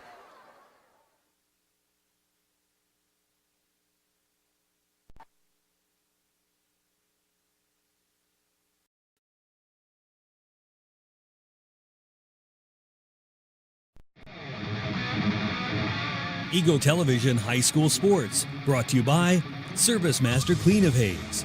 From the major accidents to the minor incidents, Service Master Clean of Hayes, Corey, Pam, and the entire staff support the efforts of Hayes High and TMP. Call today 628-6712. Thomas More Prep Marion. Through the dedication of students, parents, teachers, and alumni members, the focus is on Christian values and community awareness. TMP, Worlds of Opportunity, investing for eternity. Lifetime Dental Care is devoted to helping you, your family, and friends achieve your healthiest and brightest smile. They are now accepting new patients. Call 625-7969 to schedule your appointment. They know every person's dental needs are unique, and that is why they offer you a comprehensive selection of treatment options in a comfortable and caring atmosphere. Dr. Lowe and his dental team want you to enjoy your visit. Lifetime Dental Care, accepting new patients. Call 625-7969 or see them at lifetimedentalcare.com. Gut Shock Equipment, family owned since 1973. Choose from an incredible selection of products, including Arctic Cat. Stop dreaming, start riding. Always wear a helmet and don't drink and ride. Kurt Staub Agency, your American family insurance agent with locations in Hayes and Ellis. Just the right coverage for wherever your dreams take you. Bernie's Hamburger House. Feed yourself or the whole team with great burgers, milkshakes, and the award-winning onion rings. Marianne, Bonnie, and the staff at Bernie's Hamburger House, 17th and Vine in Hayes. Bacon Rind Appraising Services, the lead provider of real estate valuations for the mortgage lending marketplace. With many years of experience, they have a proven track record. Contact Patty Bacon Rind today. Cross Manufacturing, looking for a few good people to join their team. Apply today. Cross Manufacturing. Home Steel Siding and Windows, making your home or business beautiful, energy efficient and comfortable with quality products they stand behind. See them online at homesteelsiding.com. Thank you for choosing to style Classic Quality Body Shop. Classic Quality Body Shop has had the pleasure of serving this area since 1984. Much like a sports team, Shelton and his team have worked hard, grown together, and followed the playbook of taking care of customers to become one of the most highly regarded body shops in the area. Support your local team, whether on the field or when choosing who you do business with. Thank you for choosing to style Classic Quality Body Shop. See their ad in the Next Tech directory. Steel Fabrications, the Iron Men of Western Kansas. Steel Fabrications. Thirsties, before the game, during the game, and after the game. Enjoy great food and a great atmosphere. Coldwell Banker Executive Realty. At Coldwell Banker Executive Realty, they believe there is nothing more powerful or more important than a home. Call or stop by today for all your real estate needs. Nextech Wireless, avid supporters of local athletic programs, and have sponsored multiple school events. Are you ready for something different? See Nextech Wireless. NCK Tech, North Central Kansas Technical College, is dedicated to being a leader in workforce development by maximizing value for students, employers, and communities. Log on to ncktc.edu to see what they can do for you. Paul Wertenberger Construction, designing and building residential and commercial. Building dreams for over 30 years, Paul Wertenberger Construction. Insurance Planning Incorporated, insurance for the way you work and live. For business, home, and family. Value the price, remember the service. Insurance Planning, IPI Financial Services, and AgPro Crop Insurance. Offices in Hayes, Great Bend, and Russell. Hayes Chevrolet. They have a huge selection of brand new cars, trucks, vans, SUVs, and a great selection of pre-owned vehicles. See them online today at HayesChevrolet.com.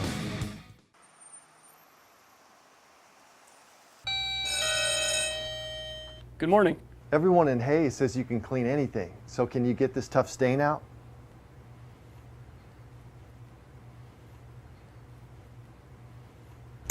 Grape jelly, we can get that out. Wow, you guys really are good. Master Cleaners in Hayes offers a variety of services including dry cleaning, alterations, laundry, tuxedo rentals, and free pickup and delivery. G&L Tire and Automotive. G&L Tire is proud to be voted #1 tire store by the people of Hayes since 2005. They've been a part of the community since 1997 and look forward to seeing you at 201 East 8th in Hayes. Walmart. Save money, live better, Walmart. Whiskey Creek Wood-Fire Grill, where the fire's always burning, Whiskey Creek. Leon's Welding and Fabrication. From welding and fabrication to sandblasting and powder coating to supporting the community, you can always count on Leon's Welding and Fabrication. Commerce Bank. Here's the ones that rise to the challenge. Commerce Bank. Commercial Builders. On time, on target, on budget. Commercial Builders. Redeem Designs. Screen print, embroidery, design. Where you'll find better ideas, better designs, better people. Come experience the best. 2204 Vine in Hayes. Redeem Designs. James Motor Company. Proud to serve our hometown athletes. They have an excellent selection of new and used Buick, Cadillac, and GMC vehicles. See the good guys for the best deal around. James Motor Company, 13th and Main in Hayes. It's a beautiful day in our super high-speed internet great customer service neighborhood. Like you, this is where we live. In fact, our company is employee-owned, so it's our goal to improve the quality of life for everyone in our community by delivering faster, more reliable internet, clearer, more feature-laden phone service, quality TV channels, all with the level of customer service you'd expect from people who are your neighbors. Eagle Communications. Our community connected.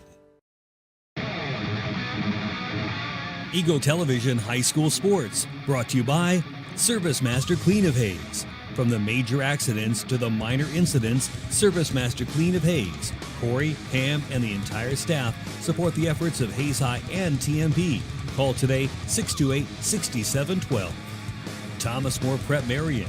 Through the dedication of students, parents, teachers, and alumni members, the focus is on Christian values and community awareness. TMP, Worlds of Opportunity, investing for eternity. Lifetime Dental Care is devoted to helping you, your family, and friends achieve your healthiest and brightest smile. They are now accepting new patients. Call 625-7969 to schedule your appointment. They know every person's dental needs are unique, and that is why they offer you a comprehensive selection of treatment options in a comfortable and caring atmosphere. Dr. Lowe and his dental team want you to enjoy your visit. Lifetime Dental Care, accepting new patients. Call 625-7969 or see them at lifetimedentalcare.com. Gut Shock Equipment, family owned since 1973. Choose from an incredible selection of products, including Arctic. Stop dreaming, start riding. Always wear a helmet and don't drink and ride. Kurt Staub Agency, your American family insurance agent with locations in Hayes and Ellis. Just the right coverage for wherever your dreams take you. Verney's Hamburger House. Feed yourself or the whole team with great burgers, milkshakes, and the award-winning onion rings. Marianne, Bonnie, and the staff at Verney's Hamburger House, 17th and Vine in Hayes. Bacon Rind Appraising Services, the lead provider of real estate valuations for the mortgage lending marketplace. With many years of experience, they have a proven track record. Contact Patty Bacon Rind today. Cross Manufacturing, looking for a few good people to join their team. Apply today. Cross Manufacturing. Home Steel Siding and Windows, making your home or business beautiful, energy efficient and comfortable with quality products they stand behind. See them online at homesteelsiding.com. Thank you for choosing the style classic quality body shop. Classic Quality Body Shop has had the pleasure of serving this area since 1984. Much like a sports team, Shelton and his team have worked hard, grown together, and followed the playbook of taking care of customers to become one of the most highly regarded body shops in the area. Support your local team, whether on the field or when choosing who you do business with. Thank you for choosing the style classic quality body shop. See their ad in the Next Tech directory. Steel Fabrications, the Iron Men of Western Kansas. Steel Fabrications. Thirsties, before the game, during the game, and after the game. Enjoy great food and a great atmosphere. Coldwell Banker Executive Realty. At Coldwell Banker Executive Realty, they believe there is nothing more powerful or more important than a home. Call or stop by today for all your real estate needs. Next Tech Wireless, avid supporters of local athletic programs, and have sponsored multiple school events. Are you ready for something different? See Next Tech Wireless. NCK Tech, North Central Kansas Technical College, is dedicated to being a leader in workforce development by maximizing value for students, employers, and communities. Log on to ncktc.edu to see what they can do for you. Paul Wurtenberger Construction, designing and building residential and commercial. Building dreams for over 30 years, Paul Wurtenberger Construction. Insurance Planning Incorporated, insurance for the way you work and live. For business, home, and family. Value the price, remember the service. Insurance Planning, IPI Financial Services, and AgPro Crop Insurance. Offices in Hayes, Great Bend, and Russell. Hayes Chevrolet. They have a huge selection of brand new cars, trucks, vans, SUVs, and a great selection of pre-owned vehicles. See them online today at HayesChevrolet.com.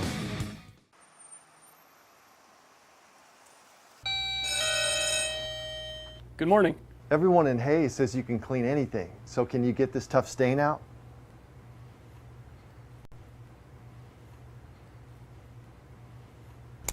Your dreams take you. Vernie's Hamburger House. Feed yourself or the whole team with great burgers, milkshakes, and the award-winning onion rings. Marianne, Bonnie, and the staff at Vernie's Hamburger House, 17th and Vine in Hayes. Bacon Rind Appraising Services, the lead provider of real estate valuations for the mortgage lending marketplace. With many years of experience, they have a proven track record. Contact Patty Bacon Rind today. Cross Manufacturing, looking for a few good people to join their team. Apply today. Cross Manufacturing. Home Steel Siding and Windows, making your home or business beautiful, energy efficient and comfortable with quality products they stand behind. See them online at homesteelsiding.com. Thank you for choosing the style classic quality body shop. Classic Quality Body Shop has had the pleasure of serving this area since 1984. Much like a sports team, Shelton and his team have worked hard, grown together, and followed the playbook of taking care of customers to become one of the most highly regarded body shops in the area. Support your local team, whether on the field or when choosing who you do business with. Thank you for choosing the style classic quality body shop. See their ad in the Next Tech directory. Steel Fabrications, the Iron Men of Western Kansas. Steel Fabrications. Thirsties, before the game, during the game, and after the game. Enjoy great food and a great atmosphere. Coldwell Banker Executive Realty. At Coldwell Banker Executive Realty, they believe there is nothing more powerful or more important than a home. Call or stop by today for all your real estate needs. Next Tech Wireless, avid supporters of local athletic programs, and have sponsored multiple school events. Are you ready for something different? See Next Tech Wireless.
Hayes High and Scott City getting set for the second half, as it is Scott City blanking the Indians right now 16-0. It was 9-0 right before halftime, but a pick six to end the first half for the Beavers made it 16-0. And for Hayes High, it's an uphill climb, and they'll have to do it starting on the defensive side, because Scott City will be getting the ball to start the second half, Kurt David. And that's okay, because defensively, that's where Hayes High won the ball game last year at Scott City. Remember, it was four turnovers in the fourth quarter where Hayes High was able to score 21 unanswered points. You score 21 points now in the second half. If you can hold Scott City scoreless, you win this game 21-16. I don't see the problem. Kurt is a math guy, and his math is correct. At 21 unanswered points, you would win 21-16. Let's get some scores on the Hayes Kalon scoreboard update at halftime. Wichita West is on top of Dodge City 14-0. Garden City beating Wichita East 17-0. Great Bend over Coffeyville. The Golden Tornado tonight at halftime 14-6. The halftime score between Liberal and Ulysses is tied at 6. McPherson leads Buhler 19-0. TMP, they're battling back against Abilene, down 20-14. And at halftime, Rock Creek and Wamego 14 apiece. Lane Clark to kick off for the first time this season. Last year had one touchback. He will have wind at his back this evening, and this is a touchback and then some. It lands about 3 yards deep in the end zone, and it's a weapon Hayes High has been able to use over the years, Kurt, is eliminate the opportunity for the other team to return a kick by simply kicking it through the end zone, and Logan Clark does exactly that. And that's exactly right, and Scott City's going to start in their deep, well, they started their second position on the 20-yard line. They'll start again on the 20-yard line.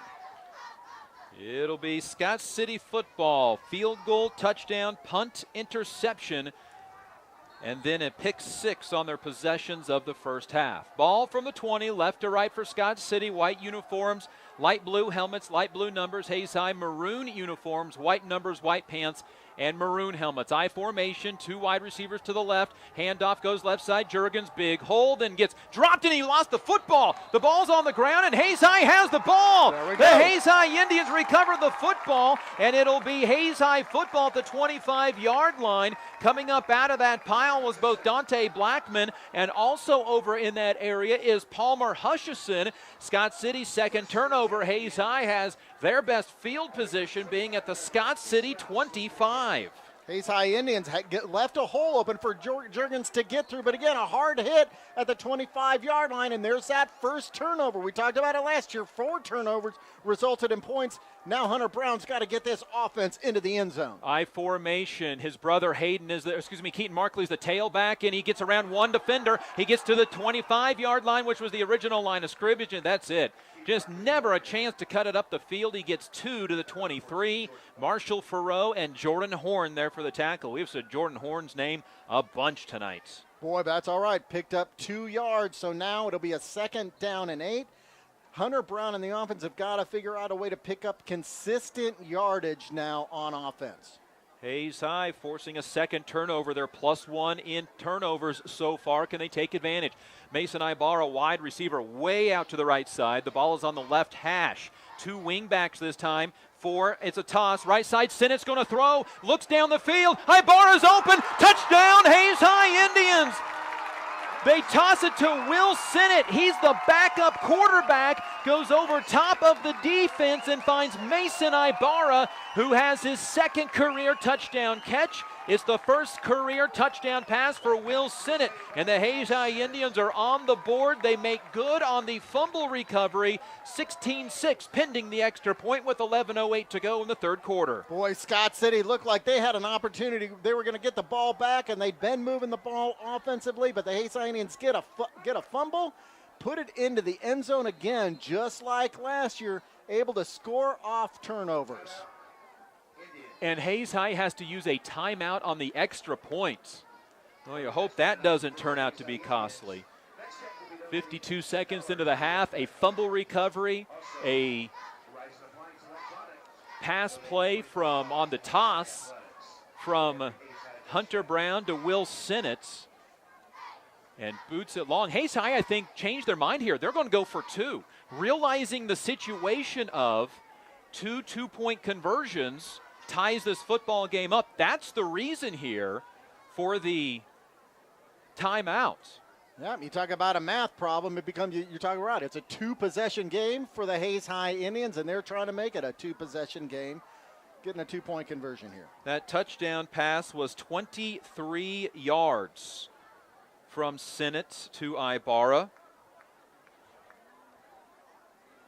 Sinnott practices on the quarterback position daily for the Hayes High Indians. You always have your backup ready, and Sinnott was ready when his number was called. Abilene on top of TMP 2014 at halftime. So Hayes High will go for 2 here. Third quarter, 11:08 to go, and Hayes High with little punch in the first half, 2 big punches to open up the second half in less than a minute. Brown under center, 2 wide receivers right, I formation. Brown play action, rolls out to his right, looking back to his left, throws to the end zone. The 2-point conversion is caught. It is complete. It is caught by Palmer Hutchison. Hayes High has cut the deficit in half, 16-8, and the Lewis Field Stadium home side has something to cheer about here in the third quarter. And now the Hayes High Indian offensive line gives Hunter Brown time to roll out and find the open receiver, this time in the end zone. So we saw where the defense late in the second half had made adjustments to shut down the Scott Sitter Beaver offense. Then they recover a fumble. Now the Hayes High Indian offense looks like they've adjusted a little bit to give Hunter Brown a little bit more time to give them some options offensively. This all comes after a fumble recovery. And the Hayes High Indians, with a couple of highlights back-to-back, will kick off once again. And Logan Clark just sent one into the end zone. We'll try to do it once again. Hayes High football brought to you by Eagle Communications, Midwest Energy, Heartland Building Center, Gibbs Auto Supply, and Horizon Appliance and Electronics. And that Hayes High touchdown adds $25 to the Athletic Booster Club, donated by Horizon Appliance and Electronics. TVs, appliances, Traeger grills, Tempur-Pedic bedding, open 7 days a week, 1501 East 27th Street in Hayes. This one goes 5 yards into the end zone and out of the back for a second consecutive touchback for the kicker, Logan Clark. All right, Scott City again will start on the 20-yard line, and the Hayes High Indian defense comes out looking confidently onto the field. The last 2 plays of offense for Scott City are turnovers. An interception at the end of the first half by Hunter Brown. The first play of the second half, a fumble that was picked up by the Hayes High Indians. That is Wyatt Hayes. He is the fullback with the double wing backs. Handoff to Novak, stretched out to the far side, gets by one tackler, a second tackler, Jurgens. And it's Logan Schulte that makes the tackle. Hayes High had a chance to cut that down 3 yards deep in the backfield. Yeah, but Mason Ibarra was back there to get it 3 yards down in the backfield, and he slowed him down enough to allow Schmidberger and the other defenders to get in there and make that tackle. 3 yards for Jurgens, who fumbled on that prior play. Ball out to the 23-yard line. Different feel here at Lewis Field Stadium. Ball from the right hash. Scott City right to left, leading by 8, 16-8. An extra point, the big difference right now for Scott City. Hayes in motion, toss right side to Jurgens. He cuts it back, gets taken down. Dante Blackman, he's there for the third time. He's at a tackle for loss, 2 sacks, and now a tackle for loss. This one all the way back at the 19-yard line, a loss of 4. Great play by Dante Blackman, but give the credit to Dylan Schmidberger, the near side defensive end, who held off the tackle and was able to keep his ground on the outside and force the ball back up to the middle into the arms of Dante Blackman. They've been working with those defensive ends in practice. Get your arm extended, set the edge. Let your linebackers come up and make a difference. Dante Blackman was the opposite side defensive end. Now 3rd down and 11 from the 19. 3 wide receivers left. And the ball is on the ground on the fumble, on the snap, and it goes back to the 5-yard line where Scott City will have to punt the football. It's a loss of 14. They're going to officially mark it down, they say, at about the 7-yard line, so a loss of 12 on the fumble. And Scott City's going to have to punt from their own end zone into a light wind. So back-to-back series with fumbles for Scott City. One of them that they eventually were able to come back on, and now Scott City in some signaling to the sidelines, trying to figure out who they punt with here. They run somebody on late. This is Scott City's second punt of the night. The first one by Marshall Farrow went 44 yards. He punts from the end zone. The Indians come after it, and they can't get to it. A bouncing punt will land at the 40 and take a Scott City bounce to the 45-yard line. It's going to be a 38-yard punt, but Hayes High has the football down 8 with 8:41 remaining on a 3-and-out. Inside Scott City Beaver territory at the 45-yard line. Well, Hayes High starting to breathe a little bit here in the second half. They have the ball at the Scott City 45 left hash, trailing 16-8. Graydon Mayfield, wide receiver right, 3 of them to the left. The middle of them, Keaton Markley. Schmidberger to the left of Hunter Brown. Brown hands off to Schmidberger, right side. He gets to the edge, 40. He's at the 35. Flag on the play. It's coming back. Flag all the way back in the backfield at the 47-yard line. It would have gained 8. It's going to end up losing 12 because of where the penalty happened. They may mark it at the line of scrimmage. Indians' second penalty of the night, and it marks off a big gain by Dylan Schmidberger. And too bad, because what a great play off a great formation. Three wide receivers to the near side of the field, and they hand off to Schmidberger to go to the far side of the field, which clearly has a lot less coverage on it. Greatly designed play. Unfortunately, now coming back because of the penalty. So 1st and 20 from the Indians' own 45-yard line. Mason Ibarra brings the play in from the near sideline. Indians, you talk about hidden yardage. That's an 18-yard penalty. 10 officially in the books, but it wipes off an 8-yard gain.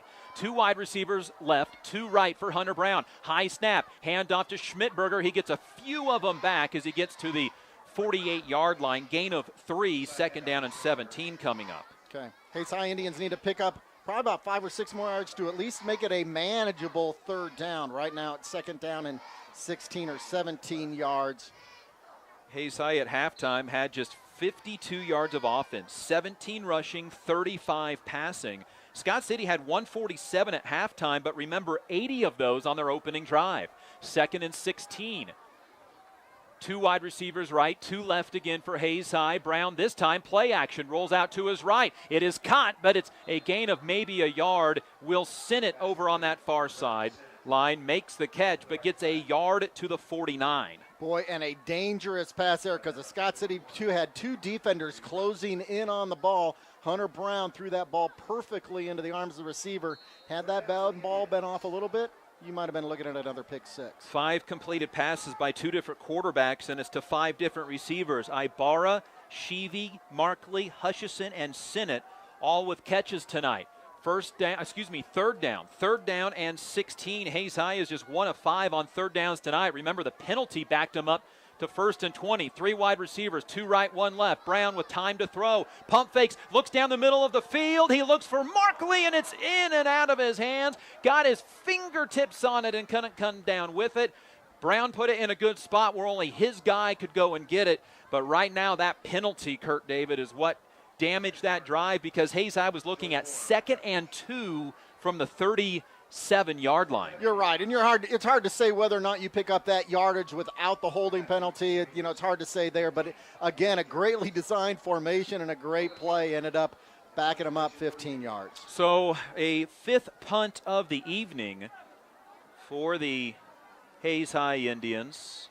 Logan Clark, this one a spiral punt, bounces at the 15, at the 10, taken at the 6-yard line by Jurgens. Makes a man miss, comes left side, makes a second man miss, 15, 20, 25, keeps his feet 30, 35, 40, right sideline. Only one guy there to get him. It's Dylan Schmidberger. Can't grab him. Hayes High eventually makes the tackle. Touchdown saving tackle by the Hayes High Indians.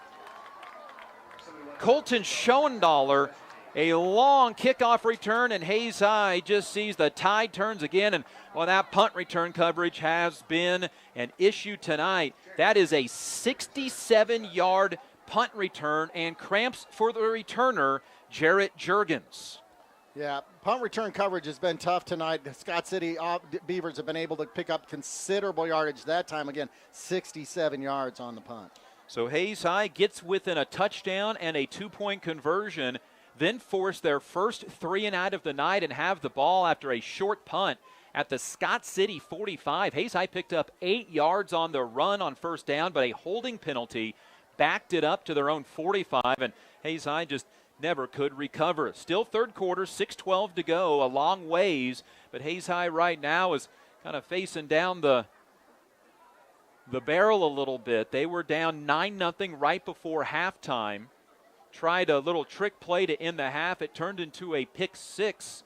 Otherwise, it's 9-8 right now. Of course, if you're Scott City, you're saying, well, we should have at least one more point on the board. They missed an extra point in tonight's contest. Jarrett Juergens is up and going to walk off. He was really cramping up there after that punt return.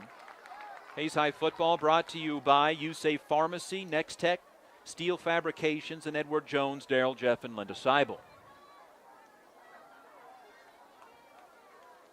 It'll be Scott City football at the Hayes High 24. Scott City on their last 2 possessions. Last possession lost 11 yards on that possession. Previously only picked up 5 yards before fumbling. So Scott City offense is in favorable territory here, but their offensive production on the last 2 drives has been dismal. Double wing back, no wide receiver. Fullback is Hayes, man in motion, comes to the right side. Handoff, Hayes over the right tackle, makes a man miss. 10, down to the 5, and he'll roll to a stop. They say his knee hitting at the 5-yard line.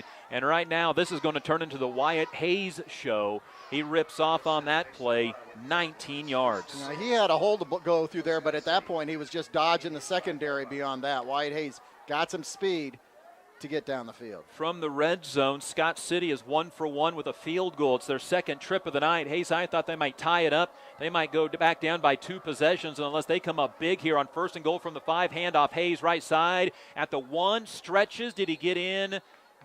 No signal. Down for 2nd and goal from a half-yard out. Yeah, they're going to call him just short of the goal line. It'll now be 2nd and goal. Dodge City, like Hayes High, finally hitting on the scoreboard.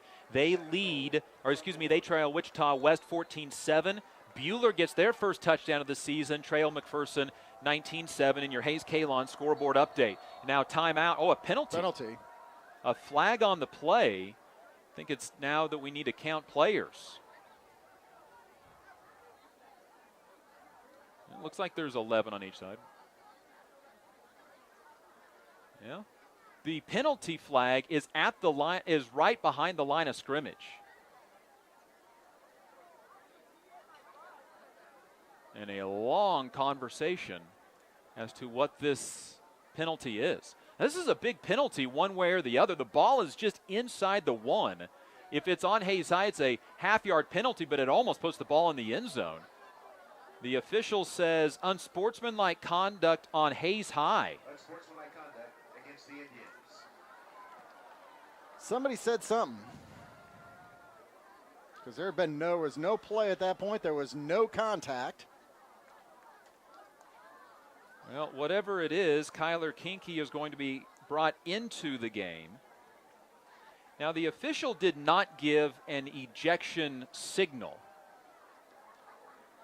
And coming out of the game, Dante Blackman, I think. Yeah, Dante Blackman coming out. Boy, Dante is usually about as mild-mannered as they come.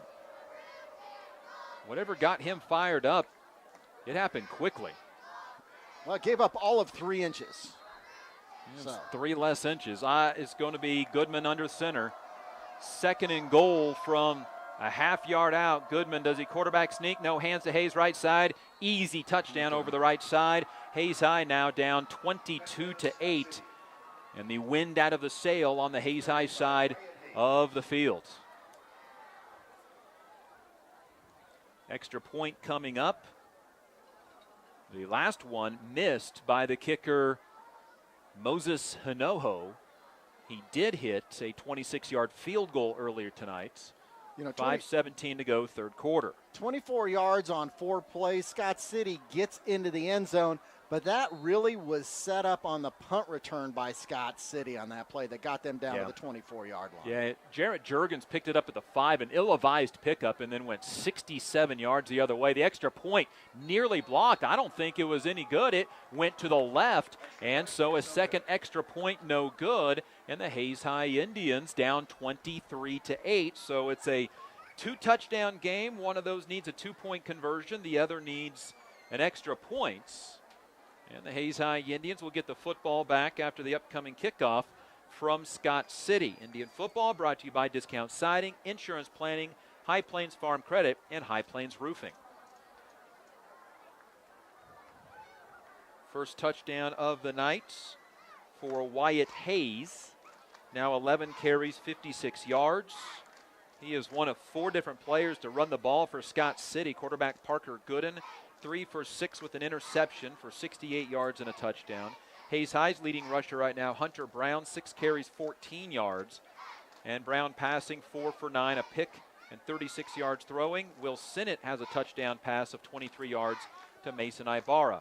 Hayden Brown will go back to return the kick, and Hayden had nearly broken one back in the second quarter. He was a step away from breaking out of the tackle of Jordan Horn, but Horn is a very good safety. He plays on the special team side as well. Dodge City has missed on a 4th field goal tonight. They trail 14-7. Seems like Dodge City produces field goal kickers left and right, and they struggle on it against Wichita West. Hinojo's kick is going to be another high but short kick. Brown takes it from the 17, left side return 25, dances at the 30, gets to the 35, he's at the 40, watch out, midfield, flag on the play at the 45 and gets taken down at the 43-yard line. A flag on the play in the middle of the field, almost where the kickoff happens. Hayden Brown, a little stutter step, gets himself an extra 25 yards. We need to check the penalty, but the officials spotting the football, and it looks like Hayes High will start in Scott City territory with a momentum-turning play by sophomore Hayden Brown. And they're talking about it now. It's almost the flag was picked up, but you wonder if now that they realize that there was a penalty. Well, we're playing regardless. There's been no indication from the official that this isn't going to continue. So from the 43-yard line on the Scott City side of things, Hayes High running a player on very late. That's Kramer. He's going to run to the far side of the field. Still 17 seconds to get the play on. Hayes High's down a receiver. Will Sinnott was over with the trainer. Brown, quarterback keep, left side, stutters the feet, gets run into by his own guy, turns his back, gets stacked up at the 40, gain of 3. Here comes Will Sinnott back onto the field. 17 yards on 7 carries for Hunter Brown. Nick Novak, we've mentioned him before, 91 tackles a year ago, a fumble recovery, a forced fumble, 3 interceptions. One of Mike Holliday's biggest claim to fame is that he gets to be related to him through his wife, Jana. 2nd and 7, 4.5 minutes to go, third quarter. Hayes High down 22-8, trying to capitalize off a Hayden Brown long kickoff return to Scott City territory. 4 wide receivers, 3 right. Keeper by Brown. Brown tests the waters, doesn't get much, gets inside of the 40 to the 38-yard line. 3rd down and 5 coming up. Hayes High has struggled on 3rd down, just 1 of 6. Now 2 designed runs for Hunter Brown. He's picked up 6 yards. It's going to be 3rd and 4, a little bit less than 3rd and 5. Mason Ibarra comes off the field for this 3rd down play. And Graydon Mayfield will come in. Mayfield 6'4", 184. Hayes High's got some height at that wide receiver position. Palmer Hutchison 6'1". Then they got the speed in Sheevy and Sinnott and Markley. 3 wide receivers. Hayden Brown will be one of them. He's the slot on the right. Sinnott over there along with Brown. Sheevy to the left. Play action pass. It's going to go down the field and it's airmailed. The Indians dialed up the right play. They ran a fake screen to Sinnott. The cornerback bit, but the ball was over top of the head of Graydon Mayfield. And Hayes High right now talking about going for it. A golden opportunity with 3:31 to go. 4th and 4 from the Scott City 43-yard line. And right now the offense staying on the field for Hayes High. And that play would have resulted in a 1st down. Yep, just a little bit overthrown there. The protection was good enough. I wouldn't call the protection spectacular. The protection was good enough for Hunter Brown to be able to get that ball off. 3 wide receivers right again. Same formation. Sheevy, wide receiver to the left alone. Hunter Brown is going to keep on 4th and 4. Not even close. Won't get to the 35, and they needed to get to the 33. A gain of 2 on 4th and 5. Turnover on downs. They pick up about 8 yards on 4 plays, 2 yards short of that first down. Well, Hayes High cannot take advantage of the long kickoff return by Hayden Brown. Second consecutive possession where Hayes High started in Scott City territory and ends up 1 punting and 2 then losing the ball on downs. Bueller coming back on McPherson, 19-14 with 4:24 to go third quarter, in a state-ranked showdown in Class 4A Division I. Scott City football at the Hayes High 36-yard line. Double wing, and a Scott City player jumps. Right guard Kyle Sherwood was the only guy to move. Chase Browse moved, but that was to get out of the way of Sherwood, who left way earlier than everybody else. Third penalty for Scott City. 3 penalties, 20 yards. Hayes High has had 3 penalties for 21.5 yards. Hayes High needs a stop. They need it big right here, down 22-8. They had the football down 16-8. Their lone touchdown, a wide receiver pass by Wilson to Mason Ibarra. Ball back to the 31. Hayes High, 4 down linemen. Double wing back formation, handoff. Hayes, right side, makes 1 man miss, 2 guys miss, and then 3 guys there to make the tackle, but not until Hayes gets across the 40-yard line to the 43-yard line. Palmer Hutchison, Hayden Brown there to make the tackle. Will Sinnott as well, but on 1st and 15, it's a gain of 12 yards by Wyatt Hayes. Yeah, Chase Browse had a design to go to the inside there. Nobody filled the gap, though, that left open by Chase Browse from the linebackers there, and that allowed for a pickup of 7 to 8 yards. I would guess you're going to get a healthy dose of Wyatt Hayes. 157 carries in 10 games a year ago. He has just 12 carries tonight. Same formation, double wing back, double tight end, then the fullback Hayes. Now man in motion, Novak. It's a toss to Novak to that left side. Has an alley. First down into Hayes High territory at the 49-yard line. That's going to be a gain of 8 yards for Nick Novak. 27 yards on 7 carries for Novak, who steps into a new role because of graduation. He was mainly a wingback who blocked and blocked only. He ran the ball 3 times all of last year in 10 games. That was his 7th carry tonight.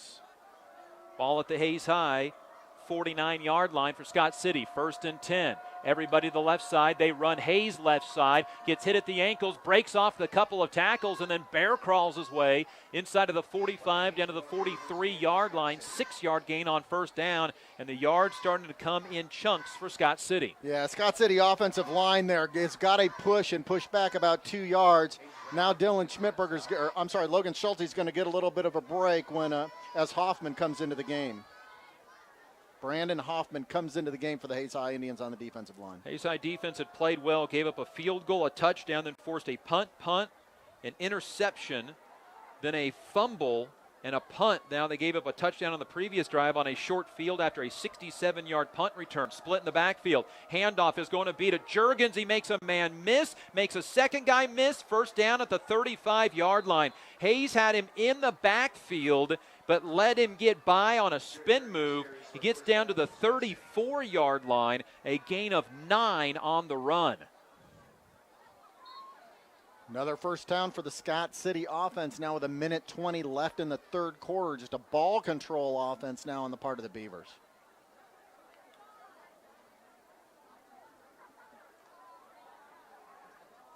First and 10 from the Hayes High 36. Scott City starting to grind out a drive here that came after Hayes High couldn't do anything on a long kickoff return. Hayes steps over a defender's tackles, and again, the yards in chunks from the 39 down to the 32. Gain of 7 on 1st down, 81 yards for Wyatt Hayes. Wyatt Hayes hits the hole quickly, and there was a hole there for him to get through. Once he got through the hole there, then it was just speed that allowed him to get 8 yards down the field. 35 seconds remaining, 3rd quarter, 22-8. Hayes High cut the lead in half with a touchdown on a reception by Mason Ibarra, then a 2-point conversion pass. and then had the ball but could do nothing with it after a 3-and-out. Toss right side, Juergens, a stiff arm gets him by the first guy in the backfield, but then making up the ground. Now flag comes in on the play. Dylan Schmidberger, I think, is the one that initially got stiff-armed. Then he came back and made the tackle. It would be a first down, but the initial call is a hold on Scott City. And the Scott City offense is starting to back up. This will be the 4th penalty on the Beavers. It is a holding on Scott City. Second on this drive, there was a illegal motion penalty to start the drive, and now a holding penalty. Really, penalties. Scott City is the only problem right now that they're causing themselves on offense. Yeah, that's the only thing stopping them on this drive. The clock is going to roll with 14 seconds remaining, third quarter. Scott City does not have to run a play, but they're up the line. I believe they're going to. Backs are to the scoreboard. It'll be second down, play action pass, rolling out to the left. The quarterback heaves it down the field, incomplete. Intended over onto that far side for Marshall Farrow, who again is dealing with cramps. That's the 4th different player we've seen for Scott City go down with cramps. In coverage was Hunter Brown. 3rd and we'll call it 14 yards coming up, but the third quarter has come to a close. 22-8, Hayes High down by 14. We're back in a minute with the 4th quarter. This is Hayes High Indian football.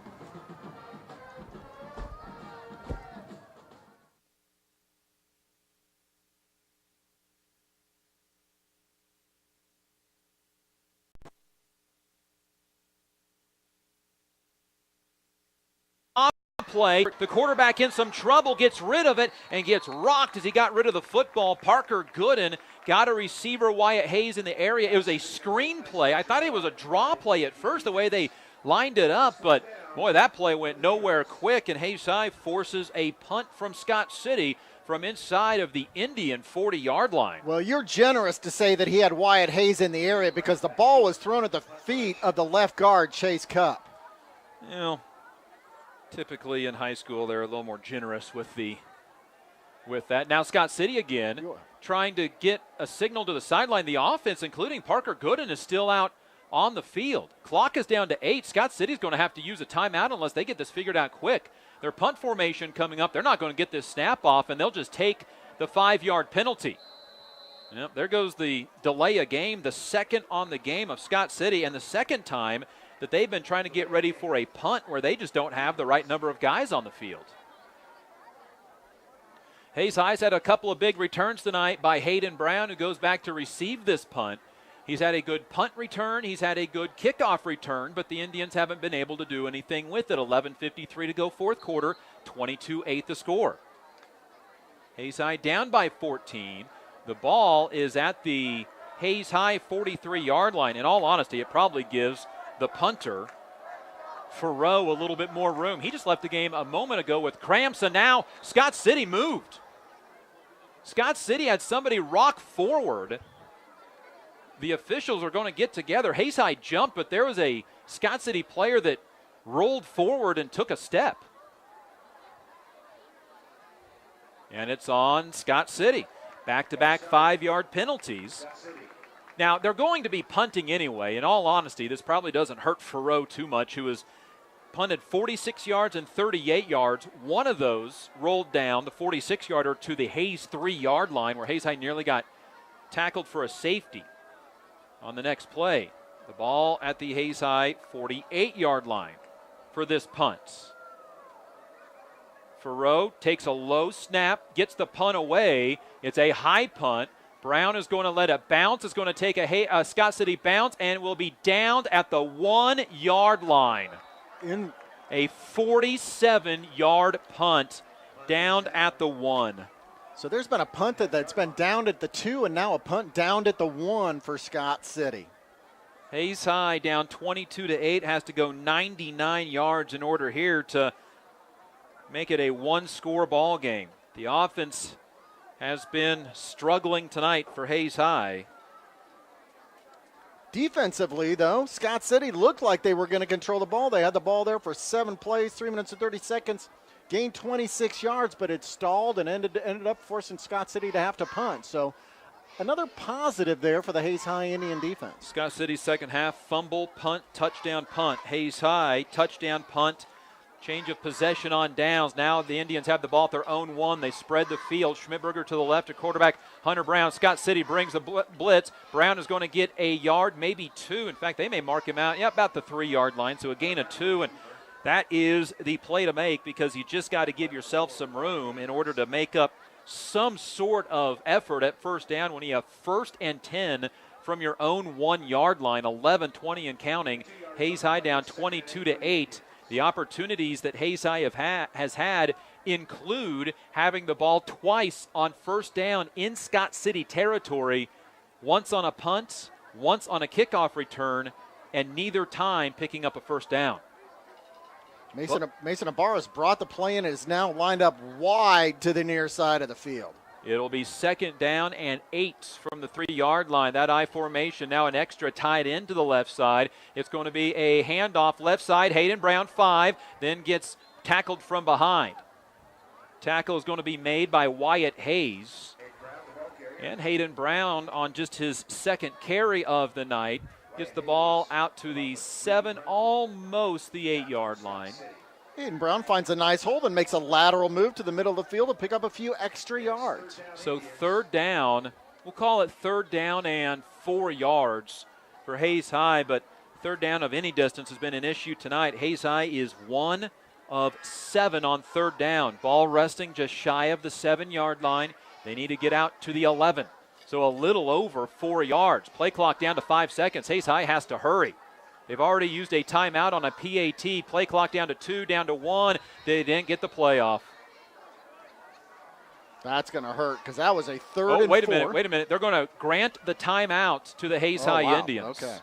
With 10 minutes exactly left, but Hayes High now has used up 2 of their timeouts. 1 on an extra point that they turned into a 2-point conversion at the time to make 16-8 the score. Hayes High then got the ball back after forcing a Scott City 3 and out. They got the ball at the 45-yard line and picked up 8 yards on first down, but a holding penalty drove the ball back into Hayes High territory, could do nothing with it. Then Scott City on their next possession gets the long punt return that set up their touchdown to go up 22-8. Hayes High got a 47-yard punt return by Hayden Brown to get the ball into Scott City territory again on first down, but 4 plays later lost the ball on downs. Well, Coach Rath, using the first time out here the second half, changed from going for a field goal to a 2-point conversion and picked the perfect play for Hunter Brown to make a pass into the end zone. Coach Rath now an opportunity to bring a great play in on a manageable 3rd and 4. Hayes High, 3rd and 4. From their own 7-yard line, 10 minutes to go. They're going to need a 4th quarter magic comeback again, like they did in Scott City a year ago. Brown on 3rd down and 4, I formation under center. Play action pass, looks for the slant. It's caught, and it's going to be a 1st down. 1st down on the catch made by Palmer Hutchison. It'll move the chains on the catch out to the 12-yard line. Needed 4, got 5. Boy, I like watching that play. Palmer Hutchinson runs a down and in pattern on a 3rd and 4, and he goes 4 yards down and then comes in. How often do you see it where the receiver on a 3rd and 4 will go 3 yards and cut in? Palmer Hutchinson gets to the 1st down marker before he makes that cut to catch the ball. This time shotgun with 4 wide receivers. Schmidberger to the left of quarterback Hunter Brown. Sinnott motion right to left. It's going to be a draw play for Schmidberger. Stutter step, then he gets hit as he gets out to the 15-yard line. Boy, that play looked like he was going to break free in a hurry, but Nick Novak makes the tackle at the 16-yard line on a gain of 4. Scott City right now is very comfortable with allowing 2, 3, and 4 yards per play with 9:18 to go in the game. Hayes down 22-8. Yeah, exactly, because this will be the 5th play of the drive, and already Hayes High's consumed 2 minutes off the clock on this drive. Indian football brought to you by Hayes Kalon, State Glass Company, Lewis Automotive Group, and Roof Masters. Ball from the 16, 3 wide receivers right. Brown to throw. Screen pass. Brown catches way back in the backfield. Has to make a couple of guys miss, trying to get back to the line of scrimmage. Gets out to the 17 and then gets taken down. He needed to get by Jarrett Juergens, and he was gone. And now a flag comes in after the tackle. The official standing right there at the tackle. I'm guessing a face mask the way that Hunter Brown was brought down there. It's a gain of 3 yards. Or Hayden Brown. Out to Hayden Brown, who makes his first catch of the night. I'm looking for a face mask call. Waiting on the call. Still waiting. Personal foul face mask on Scott City. So Hayes High receives 15 yards on Scott City's now 7th penalty of the night. 5 in the second half. 8:49 remaining. Hayes needs some yards. They were 1 tackle away, 1 missed tackle from Hayden Brown taking that the distance. Hayden's going to come out of the game after that tackle. He's kind of holding down around his left hip a little bit as he comes out. Well, it was pulled down very oddly, so you wondered what the penalty had to be. You thought it had to be a face mask. But again, we saw it offensively, where Scott City offensively was their own worst enemies with penalties. Now they've done it on defense. Hayes High down by 14. They need 2 touchdowns, 8:45 to go. Left to right for the maroon jerseyed Indians. Will Sinnott in motion, and Hayes High had 2 in motion. Dylan Schmidberger left early. That put 2 guys in motion, and Hayes High picks up their 4th penalty of the night, 3rd of the second half. Makes it 1st and 15 from the 28. 8 minutes, 38 seconds left. Hayes High Indians on their own 28-yard line. Wamego has taken a 21-14 lead over Rock Creek. Hayes High will see Wamego here at Lewis Field Stadium for the final game of the regular season on senior night, in what Hayes High hopes is another chance to go to the playoffs like it was a year ago. Mayfield wide receiver right, Hutchison and Markley to the left. Tight end, another wide receiver to the right as well. It's going to be a draw play for Brown. Brown on the read option, picks up a few yards of the penalty yards, gets 3 of the 5 back, but tick, tick, tick, tick, tick. Hayes High down to 1 timeout, 8:15 to go in the 4th quarter, down 22-8. Graydon Mayfield comes off. Mason Ibarra bringing the play in now on this 2nd and 11. Hunter Brown, Indians leading rusher, 11 carries, 27 yards. Hutchison, wide receiver to the left, along with Markley. Will Sinnott to the right. Tied into the right is Mason Ibarra. Indians need some yards. 2nd down. Here comes the blitz. Brown is going to tuck it, cut back to the middle of the field, and get 2 yards. Tackle made by linebacker Reed Brunswig. And Hayes High faces 3rd and 9. Maiden Grayfield now back in. Maiden Grayfield and Mason Ibarra switch and bringing the plays in. Be a 3rd and 9. In what is probably 4-down territory for Hayes High, considering the clock and time. Down 14, inside 7.5 remaining. 3 wide receivers right for Hunter Brown, 1 off to the left. Brown, pump fake. He's going to look over the middle. It is caught by Sinnott. Is it enough for a 1st down? It is very close. Where the near side official initially started walking in, it looked like it. Boy, they needed 9 yards, and the official's looking. This is taking time. Wait a minute. And it's still ticking, and they've backed the ball up a yard. The far side official walks to the middle of the field, right even with the 1st down marker, then sidesteps backwards. How does that work? Well, 4th and 1 for Hayes High. They're 0 for 1 on 4th down. The clock down to 6:40. 4th and 1 from the 42-yard line. Hayes High has got to convert. 2 wide receivers left. I formation. Scott City brings the blitz. It's a keeper by Brown. Option play left side for Markley. Makes a man miss. 45-50 into Scott City territory. 40 still up the sideline and taken out of bounds on 4th and 1. He steps out of bounds at the 33-yard line. A flag on the play behind the line of scrimmage. And everybody walking back. It is going to nullify a run of 26 yards on 4th and 1. Yeah, and it's going to nullify the run, but if it's the hold, if the hold is where I think it was, Markley doesn't break open like that without that hold. So Hayes High now will have 4th down and more than 11. And this is where, again, high school football has got to make a change. There is no other level of football where the penalty happens behind the line of scrimmage, and that's where you take it from. Everywhere else, every level, it's at the line of scrimmage, and then you move it back. Yeah, I don't know. It would make it 4th and 11. Instead, it's going to be 4th and about 15, and Hayes High is going to punt. Logan Clark in punt formation. Logan with punts of 44, 38, 51, 33, and 38 yards tonight. This punt will originate from the Indians' 31-yard line. A penalty takes away a first down on 4th and 1. The punt away, short punt, wobbly punt. It's going to land and not allow Scott City to have a return. It does take an Indian bounce to the Scott City 39-yard line, but a punt of just 30 yards. Indians' 6th punt of the night. You know what's really killer about, obviously the punt is killer. The penalties were killer on that drive. 10 plays, though, consumed 5 minutes and 41 seconds of clock time. Liberal is in a weather delay with Ulysses. That game was at 6 apiece at halftime. That weather delay is now 45 minutes long. Well, that's the last thing we need right now. I guess for Ulysses and Liberal, if they're going to have a weather delay, those two would prefer it to happen with each other because it's about their shortest trip of the season. 5:56 to go. Scott City leading 22-8 over Hayes. The Indians had the ball down by a single possession, but could do nothing with the ball. Scott City's drive starts at their own 39-yard line. Double wing, handoff. Hayes bounces right side, gets hit at the 41, and all Scott City wants to do is see that clock go down. Keaton Markley been very busy. He's in on the tackle along with Will Sinnott.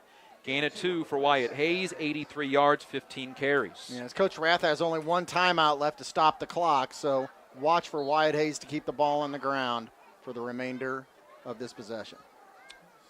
You think Coach Jim Turner doesn't want to go to the air like he did last year, leading in the fourth quarter? Might stick in your mind a little bit. Jurgens in motion, handoff Hayes, big hole, gets across the 45 to the 46-yard line. Gain of 5, 3rd down and 3. If Hayes High wants any shots at a comeback, they need to hold Scott City short here on this 3rd and 3 from the 46. When you start putting your helmet, when you make the tackle now you really start aiming for the ball to try to force some kind of a fumble or a turnover. 3rd and 3. Scott City in the first half was 5 of 8. They are 0 for 2 in the second half on 3rd downs. The handoff, Hayes left side gets hit, gets the first down. He got hit behind the line of scrimmage. Hayes High tugging at the football. It allows Hayes to get into Indian territory at the 46-yard line. And now Scott City has a player getting up and looked like he threw a punch. You know, Hayes got a unsportsmanlike conduct penalty. And that's what Logan Schulte said. Hey, we got one. They're up there throwing a fist at our face mask, and there's no penalty. Conversion on 3rd and 3. Hayes picked up 7. And Scott City gets another 4 downs to play with. Yeah, and enough time to really put this out of reach. Hayes needed a stop there in order to make something happen. Jurgens right side, gets tackled from behind, then hit on the side, and still keeps his feet going for a gain of 7. Hayes was down 16-0 at halftime. On the first play of the second half, they rocked Jarrett Jurgens and recovered a fumble.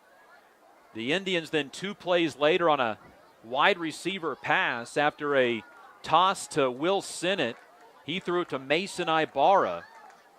Indians then forced a 3 and out, had the ball at the 45, but an 8-yard run was nullified by a penalty, and Indians never did get much traction after that. 3:35 to go in the game. Wide receiver left, 2 in the backfield, play clock down to 5. Snap to Gooden, handoff to Hayes, stacked up, hit, and dropped.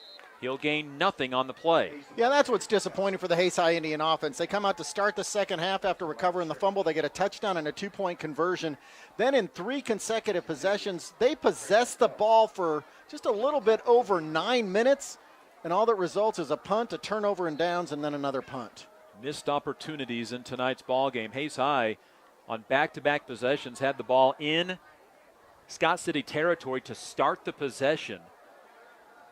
Punted it away and lost the ball on downs on those 2 possessions. Inside 3 minutes to go, 22-8. Scott City's quarterback Parker Gooden waits until the play clock goes down to 5 seconds to get under center. Jaron Burning, then he hands off on the left side to Novak. Novak, big hole, hits it as he goes into Hunter Brown on the tackle. Also on the tackle is going to be Wyatt Sheevy, but enough for the first down at the 32-yard line. Needed 3, and again going to pick up 8. Yeah, all so down now, to the 32-yard line. So another fresh set of downs. The ball's set and the clock's ticking now with 2 minutes and 35 seconds left in the game. Hayes High Indians down 22-8 against the Scott City Beavers. One wide receiver left. Wing back left is Juergens, then two running backs, Novak and Hayes, side by side behind quarterback Parker Good, and handoff Hayes right side, and he'll get taken down by Logan Schulte. But a run on first down of 4 yards. 19th carry for Wyatt Hayes, 99 yards by my count. Yeah, you go back to those three consecutive possessions by Hayes High. You hold the ball for nearly a quarter, over 9 minutes, and no points. 2 punts and a turnover on downs to show for it. Wide receiver left for Scott City. One more first down, and that will pretty well do it. Second down and 6, a 14-point difference. Hayes High showing a run blitz on this one. It's a handoff, Juergens right side, big hole, watch out, and gone.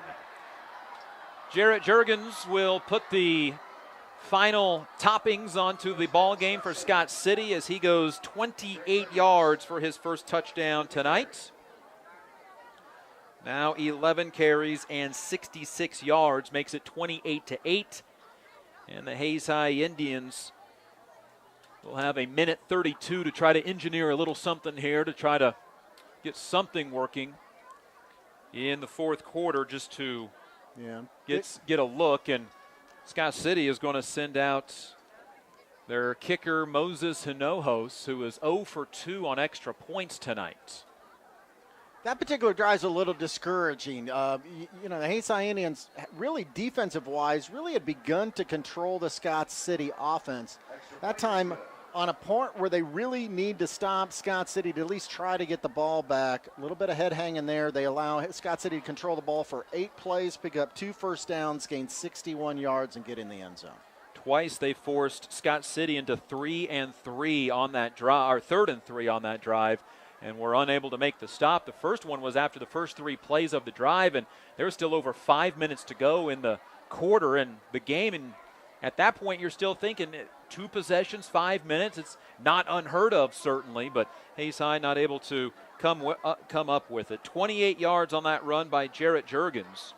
There's a key for the game that I will need to remember for next week, and the Hayes High Indian coaching staff's going to need to work on this. You mentioned 2 third-down conversions on that 8-play drive that resulted in a touchdown.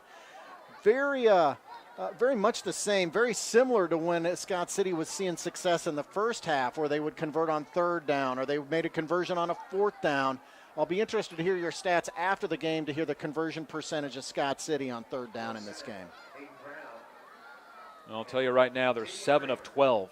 Yep. When the Hayes defense was playing the best, they had stopped them on 4 consecutive 3rd downs. Outside of those 4, they are 7 of 8.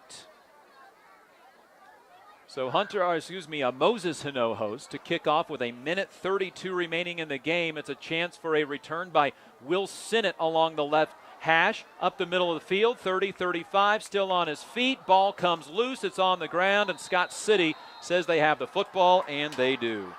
Second Indian turnover, each team with a pair of turnovers tonight.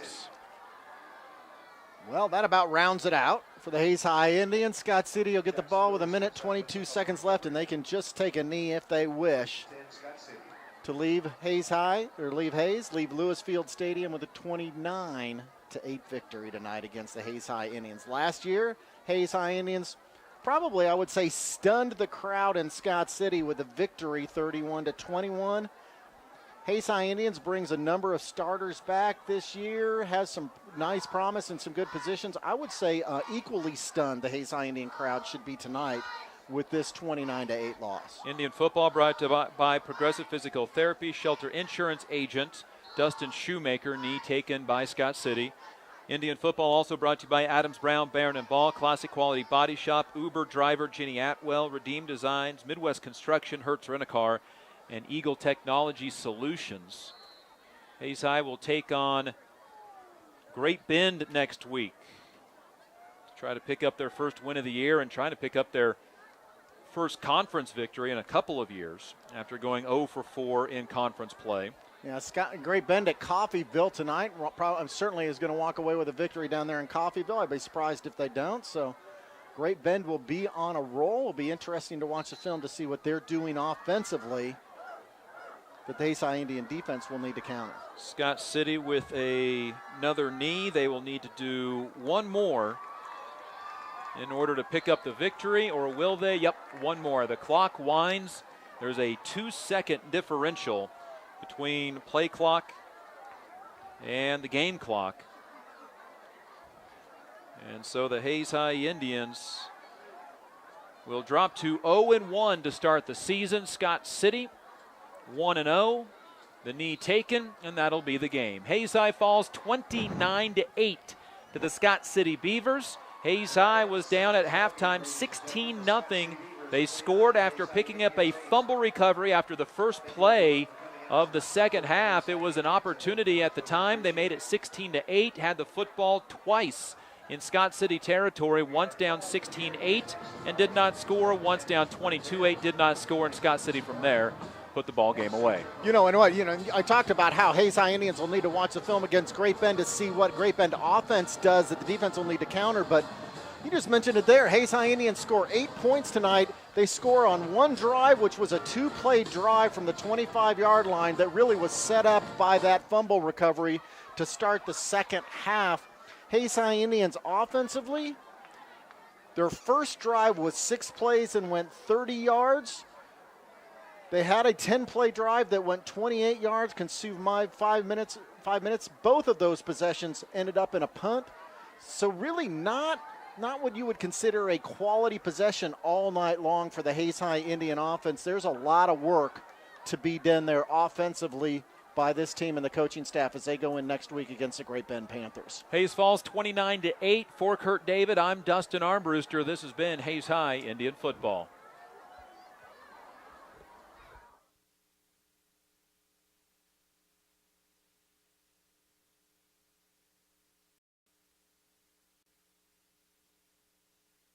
For over 60 years, Eagle Communications has been the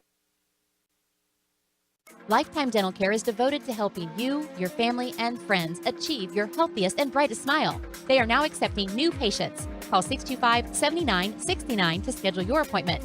They know every person's dental needs are unique, and that is why they offer you a comprehensive selection of treatment options in a comfortable and caring atmosphere. Dr. Lowe and his dental team want you to enjoy your visit.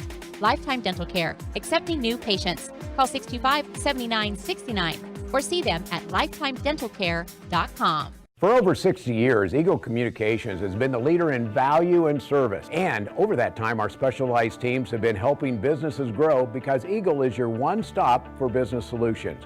We can provide the latest in hosted phone, reliable fiber internet, IT support, business compliance, and network planning. Plus, we offer affordable advertising on television, radio, and digital platforms. Call our employee owners today and let us serve you. Eagle Communications, our community connected.